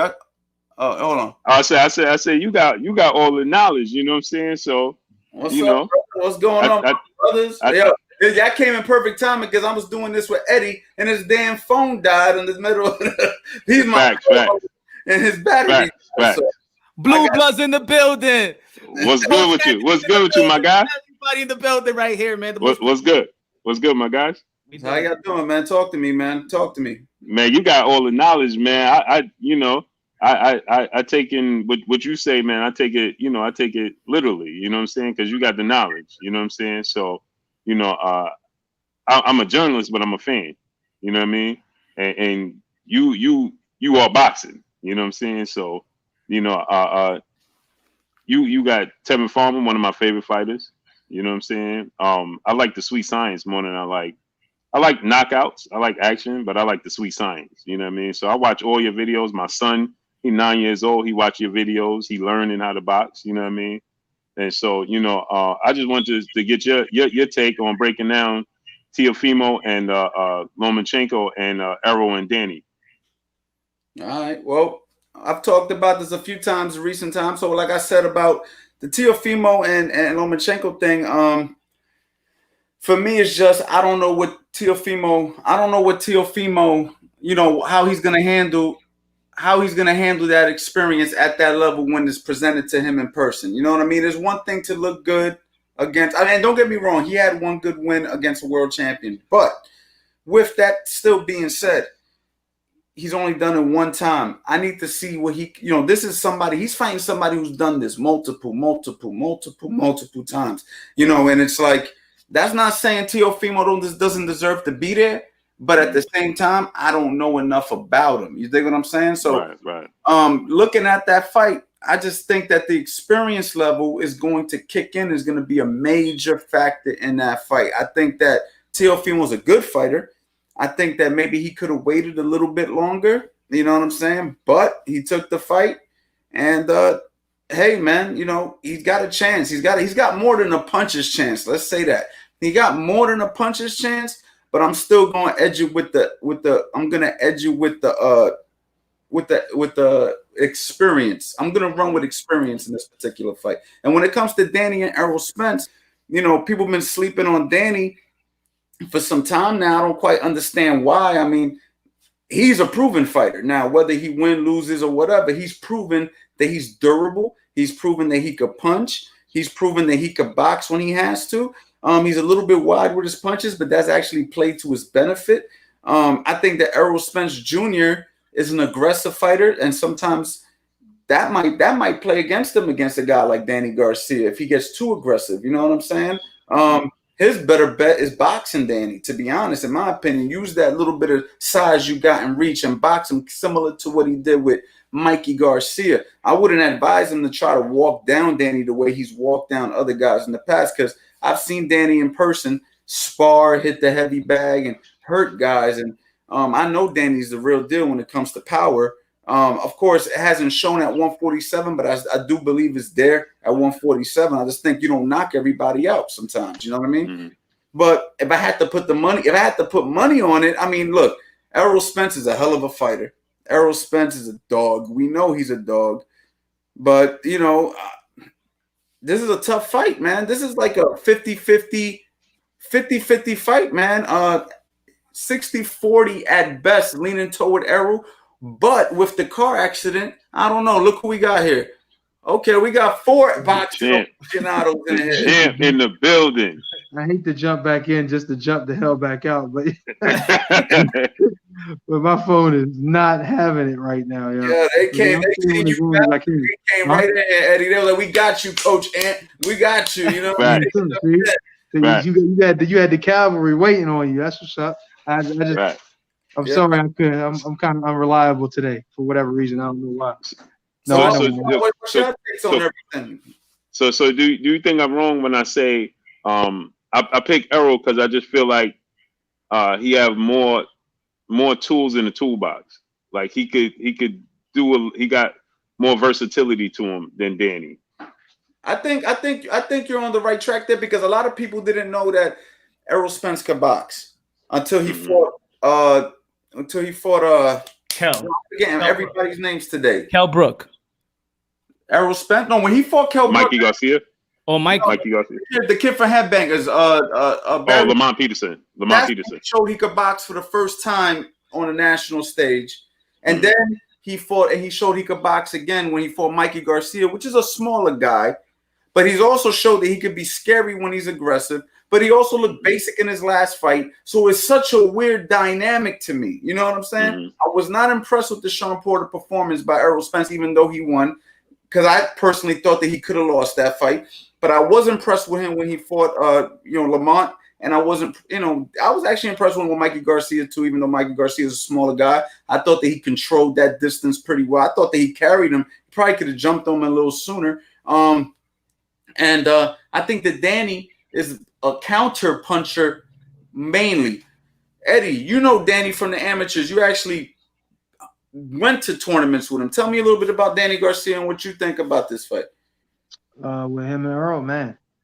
Danny's explosive, man. He's a lot stronger than I don't say he looks. He looks kind of stronger than me too, because I actually was in a club with him one time and kind of bumped up against him. You know, you got little guys. Like, I'm not thinking of little guys or, won't be that strong, but I bumped up against him like, yo, this dude's solid as a mug for a little guy. You know what I mean? Danny Garcia being in 140 pounder, I'm like, 40 pounder at the time. I'm like, yeah, he's solid, he's strong. And when he was young, when we took him to those tournaments, man, he always had good boxing ability. He was always really talented. In fact, when he was younger, when he was a kid, he was sharp, like the way he boxed and everything, which it kind of surprised me as a professional when he turned pro. And he still boxes well at times. He still does things, but he's so reliant on his power more so now than he was when he was an amateur.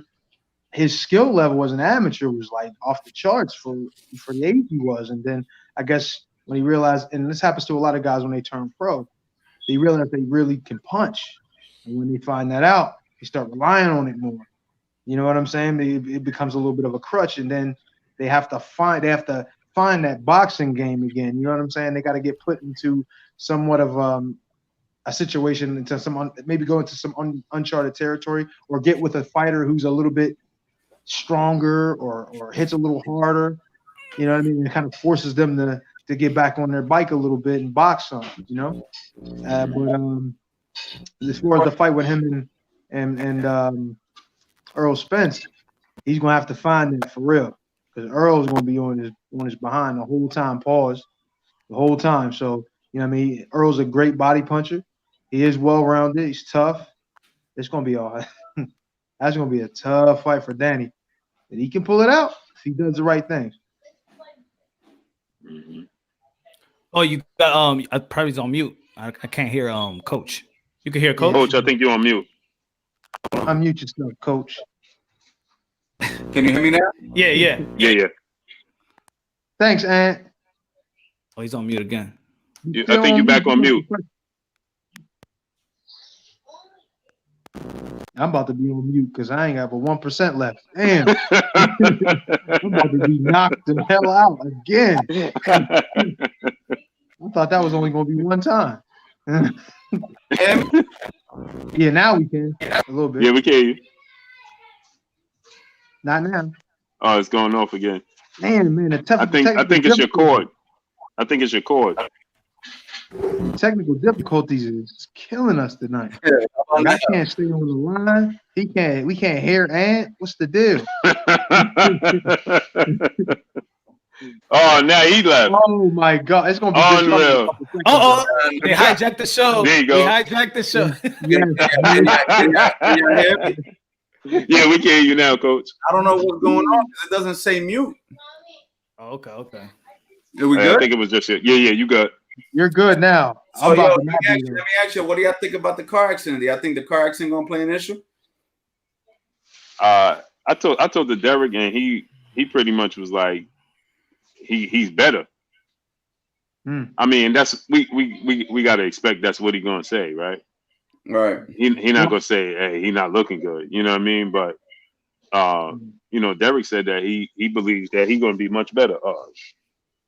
Yeah, I think if Errol Spence says he's 100%, his coach says he's good to go. They signed a contract. I mean, I just don't want us to take away from Danny Garcia if he does win. You know, that's what it is. So if Errol Spence is saying that he's good to go, his trainer says he's good to go, and his trainer's got to be responsible for his well-being. He's putting him inside the ring. They signed the contract. So, you know, I hope we just could look at it as the skill set, who's going to win skillfully, and not if Danny Swift Garcia does win or Errol Spence have a tough time. Danny Swift Garcia, we're going to rely on the car accident. I think it would be just it'll do a just due to Danny Garcia. Right. Yeah, I agree. God. That's why Terrence Crawford said he didn't want to fight him right now. You know what I mean? But I can't. Eddie about to be out of here. I already know. Make sure y'all follow Blue Blood Sports TV, Mr. Moonshine. Make sure y'all follow our people, man. Thank you. There's a lot of people in here still asking a lot of questions, man. But what else y'all got, man? Talk to me, man. Like, I think with Danny and Spence that they very disciplined within their own, you know, with their own style. You know, they go with their game plan. They're not gonna adjust until you actually make them adjust. Really, like Errol Spence, he got probably he got grit, and you got to kill him. That's, you know, you saw that in the Kell Brook. He's gonna stick to that game plan. He's gonna wear you down. I don't care what you throw at me. I'm gonna keep coming. The same thing with Sean Porter. I may be struggling a little bit, but I'm gonna keep coming with the first game plan. And Danny Swift Garcia is the same way. It's not like Bud Crawford and Thurman where they'll adjust, they'll start becoming movers, they'll stay in the outside, inside, they'll switch something. But Errol Spence and Danny Swift Garcia, they stay in line. One of them is gonna get hurt. I'm gonna say it like that. So one of them is gonna get hurt today in that fight. I definitely see that too, man. I think it's gonna end in somewhat of an exciting fashion. You know what I'm saying? Mm-hmm. I think it can end up in a stoppage. I think that both fighters have the ability to stop each other. I think that if Errol Spence comes in 100%, let's just say that car accident didn't affect him 100%. This is the fight that will show what Errol Spence really could do. You know what I'm saying? This is the one right here. This is the fight that we've been waiting for Errol Spence right here, because Danny's going to force him into that fight, because that's really the only way I can really see Danny beating Errol Spence is it turning into a firefight and Danny landing a big left hook. I can't see Danny out game planning him, so to speak. You get what I'm saying? Right. I don't see that. I could be wrong, but I don't see that, because I feel that Errol throws more punches than Danny. I feel like Errol could box from the outside better than Danny. So I feel like what Danny needs to do is lure him in, and then boom, hit him with that left hook. You know what I'm saying? Mm-hmm. That's what I see. And I see that as a big possibility, because Errol sometimes is right there for you to hit him. You dig? Yeah, he stays in line. Yeah.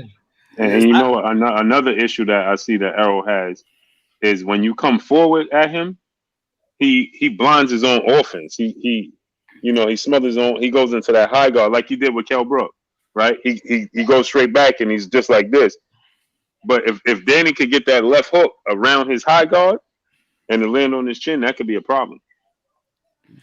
The only thing with Danny Silva Garcia is that he lets other dictate the tempo, and Errol Spence being the high volume puncher, he sticks to his jab. You know, he throws that double jab. He's coming at you. So I don't know. Danny Silva Garcia has to not be second. That's what it is. He's gonna be second, even if it goes to a decision. Errol Spence is gonna accumulate those punches, and they're gonna go to the judges' hands, and Errol Spence is gonna win that fight. Danny Silva Garcia needs to dictate the tempo straight from the beginning, because Errol Spence is gonna dictate every tempo of any other fight that he's gonna be in. Right. Yeah, it's gonna be interesting. Yeah, I can't wait. Honestly, I want to go. Like, I'm already thinking about how am I gonna go to Texas. Like, I want to go to this, man. You know what I mean? Even with everything that's going on, once I found out there's a crowd, I'm like, I'll take the chance. Let's go. You know yeah, I mean? I heard the tickets is only. My man is out there. He said the tickets only right now is like $60. Yeah, it's probably not even going to be hard to get in there because of this situation. So we might be able to get right on that floor for bleacher prices for the low. Yep, that's a fact. Yeah, so you know it's gonna be. What's good with Tevin though? Tevin's good. I saw him today. We actually trained today. Tevin's still dealing with the situation with the JoJo situation, trying to make that fight happen. Obviously, JoJo Diaz didn't want to honor his rematch. Yeah, I lost 400 on that, man. Yeah, you know, it's unfortunate, but Tevin wants that rematch. He wants to show people that the first fight, there was more to it than just JoJo being the better man that night. So there's only one way to do it, and he doesn't want to make a lot of excuses. Like, one thing I respect about Tevin, he's not out here making too many excuses, even though I know and some other people know that he wasn't 100%. He took the L on the chin on the public stand, and all he wants is a rematch. That's it, right? Like, if you beat me and I don't say nothing but congratulations, can I get a rematch? And you agreed to it before the fight, I think that it should be honored. Right? We agreed. We made an agreement. You beat me. I didn't bitch about it. I honor that. Give me my rematch. That's it. And I gave you the opportunity. Yeah, you beat me again. We keep it moving. You go your way, I go my way. I couldn't beat you. You're the better fighter, or you just got my number. That's all good. I mean, this is boxing. You know what I'm saying? Like, real boxing fans and real boxing people know that unless you're Floyd Mayweather, losses are gonna occur. So we don't take L's personally, you know what I'm saying?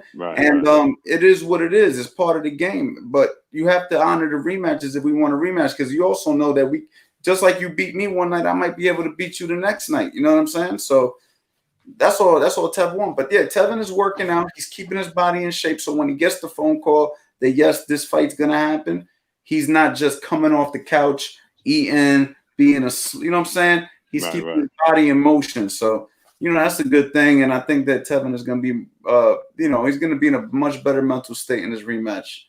What different type of game plan you got coming forward? If y'all get the JoJo Diaz fight, what you gonna do in the board? Well, you know, I can't give away the game plan, right? But my thing would obviously be Tevin needs to be Tevin Farmer, and anybody that knows Tevin Farmer know that wasn't Tevin Farmer that night. No, and that's as much as I got to say about that situation. So when you got a guy who's known for slipping and sliding and making guys miss, and he doesn't attempt to do those things. See, this is what I try to tell people about the fight. Like, you got guys. All right, if I'm a certain kind of fighter and I'm trying to do those things and I'm getting hit, that's one thing. But if I'm not even trying to do those things and it's like, damn, you didn't even try. What happened? Like, you didn't even attempt to do what you normally do. So, you know, I could understand a JoJo biased person saying, well, JoJo didn't let him. I could understand that thought. I could understand that philosophy. But at the end of the day, that's not the only reason. There was more to it. And hopefully the rematch gets a chance to Tevin gets a chance to show it. You know, yeah, clearly that wasn't him, man. Obviously, you don't want to fight another man's fight, so that would be the game plan. Would be we're not fighting his fight, we fighting our fight. Yeah, I mean, clearly you could see, like, a blind man could see that. As much as you watch Tevin Farmer, that just wasn't. Yo, what are you doing? Why are you just standing in the pocket? Yeah, I'm gonna keep it 100 with you. You know what's crazy? Like there was a whole vibe in the air that night that just told me something wasn't right. It's kind of like, you know, when they talk about energy and they talk about like yo, I felt it. I felt it in the arena. I Yo, had you know what's crazy? I'm gonna tell you something, Coach. Deontay Wilder told me the exact same thing 2 days after the Fury fight. He said, "Yo, Blue, when I got to the arena, I knew it. I knew something was wrong." He said, "I couldn't feel." He said, "The energy I felt totally different." He said, "I felt like something was wrong from the moment I got there." He said, "I wasn't myself." He said, I felt like out of body, out of, you know what I'm saying? That's for you to say that. That's you know what I'm saying? it felt like eerie to me though. Like it was in Miami, but it felt eerie. It almost felt like when I think about like the day that Big got shot in Cali, like how eerie it must have felt around that. Like when I got to the stand, I'm like, yo, I feel like something gonna go down. You ever went out somewhere and you be like, yo, I just feel like I got to get out of here. Like this ain't right. Yeah. That's how it felt when I got to that arena, and I'm just like, stay focused, don't think about it, don't say nothing to Tev. You know what I mean? Stay on your job as a coach. You know what I mean? Make sure he good, and he wasn't bitching or complaining. He was cool, but it just felt weird, and you know, then the fight happened the way it happened. You know what I mean? I'm just glad that Tevin got out the fight safely. So did JoJo. Nobody got seriously injured.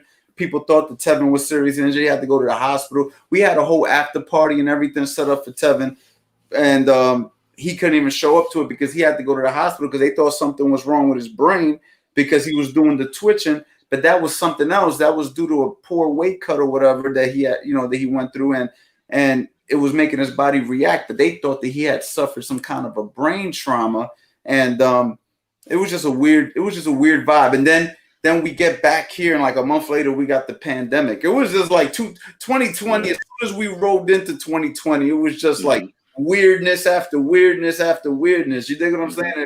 And I feel like Tevin Farmer, for us, that was our little situation we had to deal with. You know what I mean?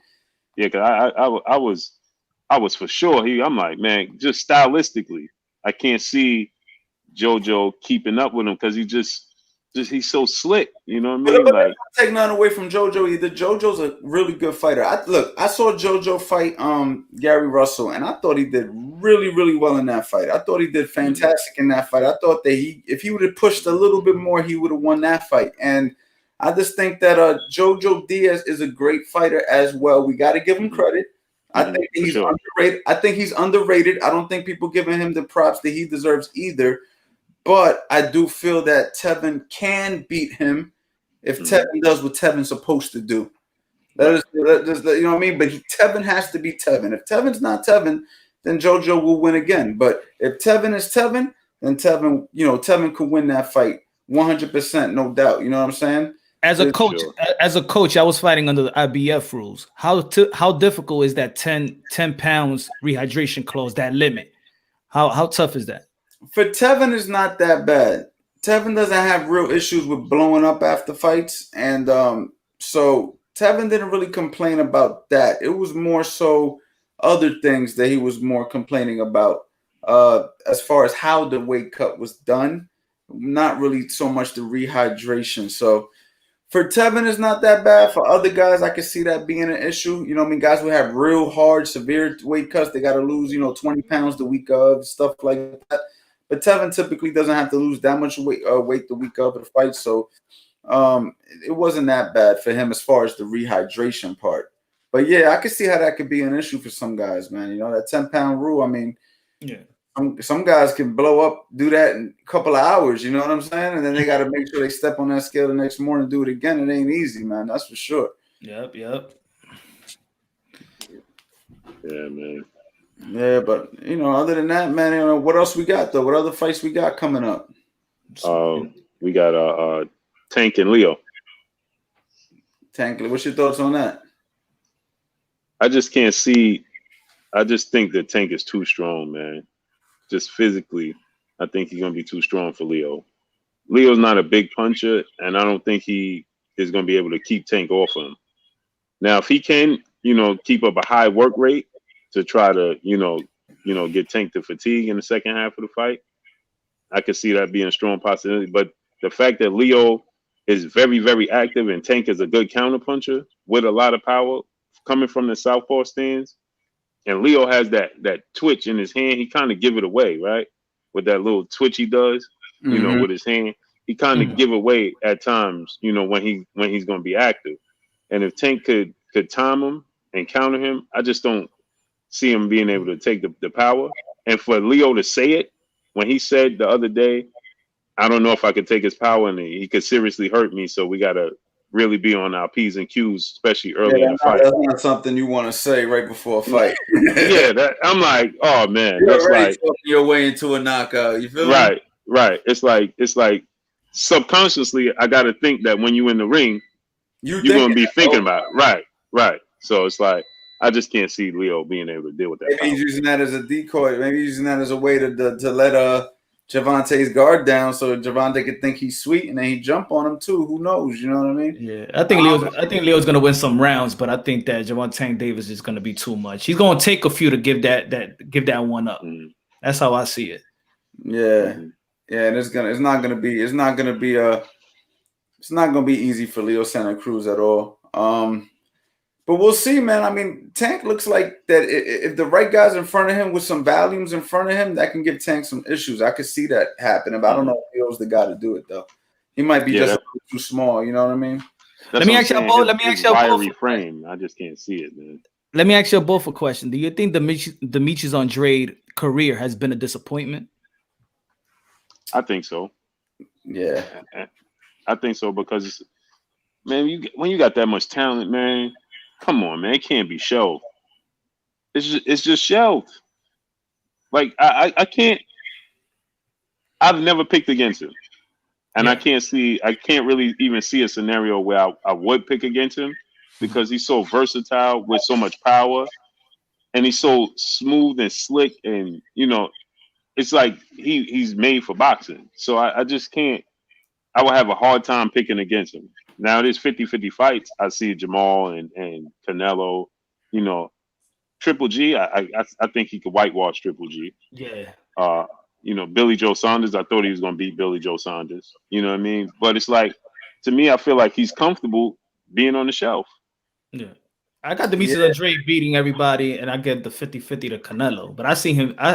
He got the best tools in his toolbox. He's awkward. He's 6'1", southpaw, could switch up, consistent with the jab, throws that jab, that Andre Ward type of jab where, you know, rangy. I don't see nobody beating him, probably Canelo. Maybe Charlo will give him but I think I got Demetrius Andrade beating Charlo too. I think you're on mute again, Coach. There you go. How about now?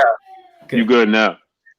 You know what it is? I put the charger in the computer every time I do it. It puts it on mute for some reason. I don't know why. Yeah, I don't know. Is your why. headphones connected? But, you got headphones connected to it?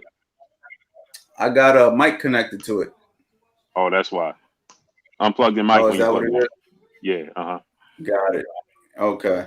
But yeah, man, I think Andre is he's like the poor guy, man, right? His whole career, like, it's just been bad luck after bad luck. And then when he finally got the fight with Billy Joe, this guy going to test positive, and it's just like, damn, bro, like, when is this guy going to get a shot to really make his break? And he's only going to get older. You know what I'm saying? And we, you know, eventually people, I don't even think people really even like excited anymore. Like, they're just like, yeah, whatever. Like, you know what I mean? We'll watch Charlo. We'll watch Canelo, and he don't even exist almost. You know, it's a shame because he could box. You know what I mean? Yeah. And remember, he was signed to fight Jamel, and then he did that to himself. He said he ain't like the contract, he ain't like what he was getting paid, and he pulled out after he was already signed to fight Jamel. Right. Yeah. So it's like, and then it's like, bro, nobody's getting you the fights you want, but then you keep resigning. Like, you got the talent to be, you know, I don't want to say a free agent, but you got the talent to put people, you know what I'm saying, hold their feet to the fire. You know what I mean? Yo, make this fight. I want this fight. You can make demands, man. You got the skills to do it. Right. If you're a promoter, who don't want to sign Demetrius Andrade? Like, Like, bro, you got all the skills in the world. Yeah. Right. But it's I don't like know. he comfortable. He comfortable with. You know what I'm saying? It's like he comfortable with it. But I also gotta. I think Eddie Hearn has to take accountability, because once I seen that he signed with Eddie Hearn in Matchroom, I'm like, all right, he's gonna get all the fights. Triple G, Canelo, Billy Joe Saunders. That's the zone, and Eddie Hearn barely mentions his name. Rarely Because you know mentions what his it name. is. You know what it is. He a high risk, low reward. Mhm. Why I'm gonna fight? If I ain't gotta fight Demetrius, then I ain't fighting him. For what? Well, why not turn him into a star? If I'm a promoter, I'm turning him into a star. You know, I'm gonna put some money behind him. I'm gonna hype him up. I'm gonna call out Canelo. Like, why not put some money behind him, some effort if you know he's the real deal? Like, I just don't understand it. Like, it's very weird to me that if I was a promoter and I got a Demetrius Andrade, I'm like, this is it. We're gonna go in there, we're gonna beat Canelo, we're gonna beat Triple G, we're gonna beat the Charlos. We're gonna get all the money, and we're gonna and you know what I'm saying. But instead, shelf them. Like that's the part of the boxing business I don't quite understand myself. As a coach, there's only so much I know what's going on. Like I look at it from the outside, like it don't make sense to me. You know what I mean? And that's why I said he should have did what Mikey Garcia did. You know what I'm saying? Mikey Garcia do fight by fight basis. You see, he got $7 million to fight on the zone, and then now he back going back to the PBC looking to fight Manny Pacquiao. You know what I'm saying? That's what Andre should have did. Like he's tied down to Eddie Hearn in the zone, and now you tied down to him, and Eddie can't get you the fights. Yeah, I couldn't understand because he just recently signed that four fight deal. I couldn't understand that extension. Like, bro, like why did you re-sign? If they wasn't giving you the fights that you was looking for to begin with, what you re-sign for? Yeah, I couldn't understand that. You know, And then he said he wouldn't take a pay cut too. He said he willing to take a pay cut. He's not willing to take a pay cut. Right. He said it right after Bud Crawford said that. And And see, what he should have did was, and it's easier said, maybe he financially satisfied. You know what I mean? But if I'm him, as far as my career goes, I would listen. I'm gonna go to PBC. You know what I'm saying? Ask them, what's the chances you get me the Charlo fight? You know what I'm saying? What's the odds? Al ain't gonna turn down that talent. What's the odds of you giving me the Charlo fight? What I got to do? Do I got to fight a fight before I get the Charlo fight? But what's the odds? You know what I'm saying? This is what he needs to do. Like you can't. And the thing is, this is where I feel like they all go wrong. They chasing Canelo. Right. Canelo don't you don't choose him. He chooses you. Yeah. Right. Yeah. So you chasing him to get this fight, and he like, man, unless you with Erislan, you got to do what Erislan de Lara did. Show up and insult him. Lara embarrassed him when he got on the stage. You know what I'm saying? He was embarrassed. That's what you got to do with Canelo. Yeah, they got to create their own. They got to create their own legacy. They got to create their own legacy. Exactly. If Andre fight and beats Charlo, you know what I'm saying, and then he could somehow fight and beat, if he could get Billy Joe Saunders or Caleb Smith in the ring and beats them, it's hard for Canelo not to, what's the word I'm looking for? Acknowledge Demetrius Andrade. You know what I'm saying? At that point. But right now, Canelo could be like, yo, listen, right now, Demetrius Andrade, I'm hearing he's gonna fight Liam Smith or Liam Walsh or something. Hold on. So Demetrius Carter said, laugh out loud, coach, he ain't beating Charlos. Who you talking about? You talking about Demetrius Andrade? Who you talking about? Yeah, what do y'all think? I'm pretty sure she's talking about Demetrius Andrade. Can he beat Charlos? What do y'all think? I think so. I think he can beat them for sure. They are well, more so Jamal, right? Because Jamal's at 54 and Demetrius moved up to 60. So, but Jamal, he showed. We saw Sergei use angles and footwork and be able to get himself on the inside. Demetrius Andrade footwork and his reach and his length and his boxing ability, he could get on the inside if he wants to because his feet are more educated than Jamal's, right? So he could get on the inside if he wants, and he got power, but he's accurate. You know, he's not just gonna use wasted movement. I'm not saying he'll win, but he definitely can win. You know what I mean? Will he win and can he win is two different things. Can he win? Absolutely. Absolutely. It's not too many dudes with more skill set than Demetrius Andre, man. Can y'all hear me? Yeah, we can hear you, coach. All right, cool. Yeah, man. I mean, you know, I feel the same way. I feel like he has the ability to beat the Charlos. It's just the activity is slowing him down now. The Charlos are getting better. They're fighting good guys, man. One thing I gotta give to them Charlo brothers, man, they fight anybody, yo. And it seems like they come out on top every way somehow. So I give them guys a lot of credit. Skill for skill, though. I mean, I think Andrade has the better stuff. He's the southpaw. He's tall. He's rangy. He's crafty. But at sometimes under them lights, you know what I mean. You know what I mean. At that level, the guy who's more comfortable under that situation, that kind of pressure might shine. I mean, but you know, it's very interesting and it's very unfortunate, man. That I don't know if he'll ever get his shot, man. I think he might just be one of those guys that we just will never know how good he could have been. You know what I'm saying? And he a champion. 2-division world champion. Like, wow. I thought at least he would have had at least give him a Daniel Jacobs fight. They friends, you know. I think they would have break bread together or something. He turned that down, remember? They both turned it down. They both said it'll never happen. So I mean, when you Andre, you gotta have the mindset of Shakur Stevenson. Look at Shakur Stevenson. He like, listen, I know me and Jamel Herring is friends, but he in the way. Yep. You know what I'm saying? He in the way. Yeah, I agree with that. Yeah, you got when you Andre, especially at this point, because what is he now? He's like 31, right? 32. See, like that was the best class, yo. That class was the Charlos, Andrade, Gary Russell Jr., Keith Thurman, Porter, Denison Garcia, Bud, Mikey Garcia. That was like that class, the 07, 08 class is like the 96 class of the NBA.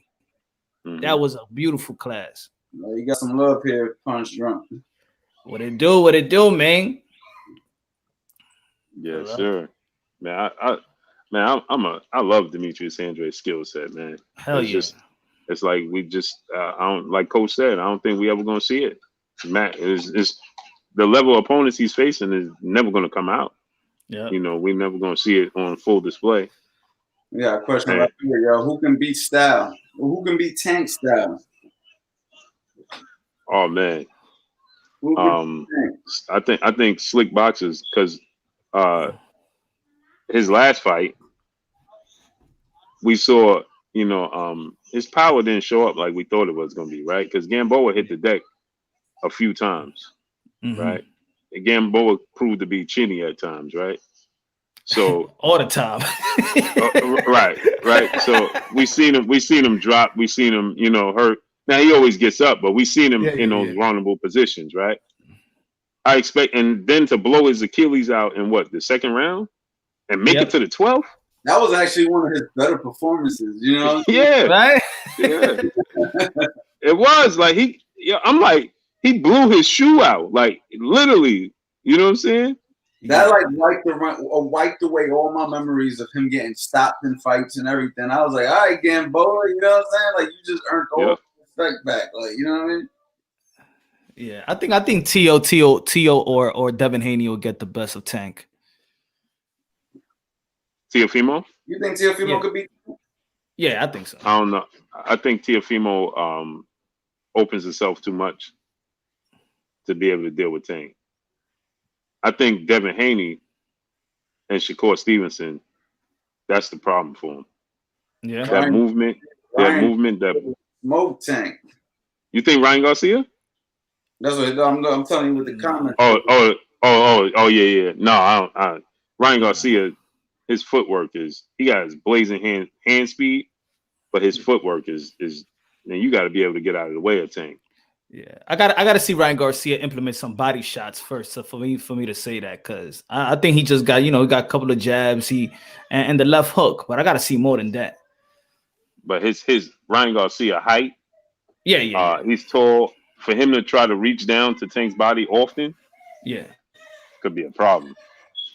But the thing with his height, I don't think that Ryan Garcia he's always fighting in the outside. He don't take too much advantage of his height.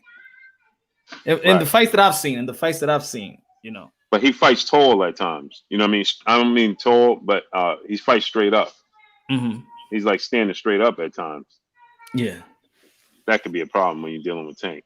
You know what I mean? A focused Tank. The beauty of it that he's still getting stronger.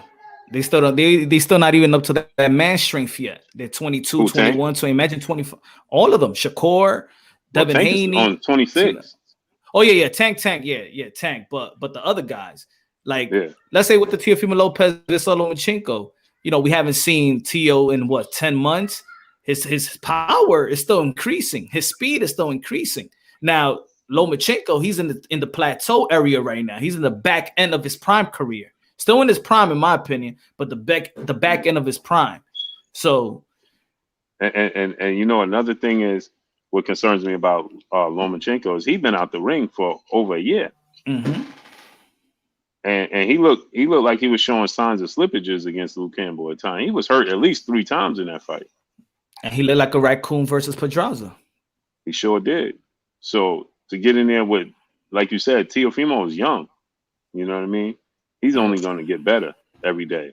Lomachenko, you know, when you're on the wrong side of 30, man, you know what I'm saying? Things start to hurt and things start to, you know, start to pop up. I think at least I know I'm all right then. This is normal then. Yeah, it's normal, man.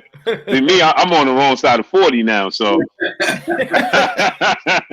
man, oh man, it's like like instantly, you know what I'm saying? But it takes you 30 minutes after waking up to get going, like a good half an hour. Like you see, like they saying 30 is young. Listen, it is young, but when you in combat sports and professional sports, period, and you've been doing this since you was 5, 6, 7, 8 years old, man, that take a toll on your body, man. Why you think LeBron spend $1 million? You know what I'm saying? Of 1,500, what is it? $1.5 million every year for just on his body alone. You know what I'm saying? LeBron is only what is he? 33? 34. Gonna be 36. Oh, December. Is he that old? Yeah. Oh, I didn't even realize he was that old. But even that 36, like, you know, in real life, that's not old. Yeah. Not with the science of today. Right. These guys, yeah, man. But fellas, yo, I'm about to time out. It was great being with y'all and put these babies to sleep. Okay, yeah, I gotta get out of here too. I'm gonna try to do another one of these before the week is over. Probably one more. Okay. Teofimo Lopez fight, and then right after the fight, I think I'm gonna hop right on here. But I'm sure y'all gonna be doing the same thing. So yeah, well, if you do it on Friday night, I'm with it. Okay. I see y'all, man. Blue Boxing, subscribe to this channel. Yes, sir. Everybody smash the like button. Coach Anthony, worry now. Everybody Yes, doing sir. their thing. God bless y'all. Yo, Blue, send me a DM on Instagram. You heard? I got you, Coach. I'm a boy. All right. Peace. Later. All right, y'all. Y'all see how this is going. So, man, you guys asked so many questions, but then so much started happening. I can't believe that we've been on here for 2 hours, man. But yo, Lance was good. Coach Ann putting in that work. I like to check hook my work with the old saying, train how you fight. Yeah, that's exactly right, guys. Train like you fight like you train. You guys got a lot going on right here. Well done. Thank you, man. Appreciate it. Demetrius showing love all night. Thank you so much for the love. Boxing Now was good. It's a lot of stuff, man. But guys, man, I hope you guys had a good time. We've been on here for 2 hours, just testing it out, testing the waters. I'm gonna start bringing in some more people. Some of your favorite fighters might end up on here, and favorite boxing personalities. So do not miss these lives, because when I go live, we're gonna have fun. Either we're gonna talk about boxing technique, you know what I mean, where I can go ahead and help you guys and educate you guys verbally, face to face. If you guys hop in the link or ask questions, we're gonna talk about things that we got up and coming. I'm gonna bring in different fighters. We're gonna talk about nutrition. We're gonna talk about training. So we're gonna try to provide as much value from every angle of the sport, not just fighters and who's fighting, but also the stuff that you guys are known for coming to my channel for, which is basically the education of boxing. And I want to help educate you guys the most we can, especially now that we're in a tough time. You know what I mean? We're in a time where we're spending a lot of time in the house. Hold on, guys. Little technical difficulty here. You know, especially now that we're spending a lot of time in the house, gives you guys a chance to, you know what I mean, connect with me, man. So we're gonna have some fun with this, man. And you already know, guys, follow me on Instagram at Coach Anthony. Thank you to everybody who spread love and gave a donation, man. That was highly appreciated. I wasn't expecting any donations, man, but they're always appreciated. So thank you very much. And this is gonna go up live right now, which means once it's live, you guys can go ahead and share with people, man. I appreciate you guys getting the word out, and you already know, guys, boxing life.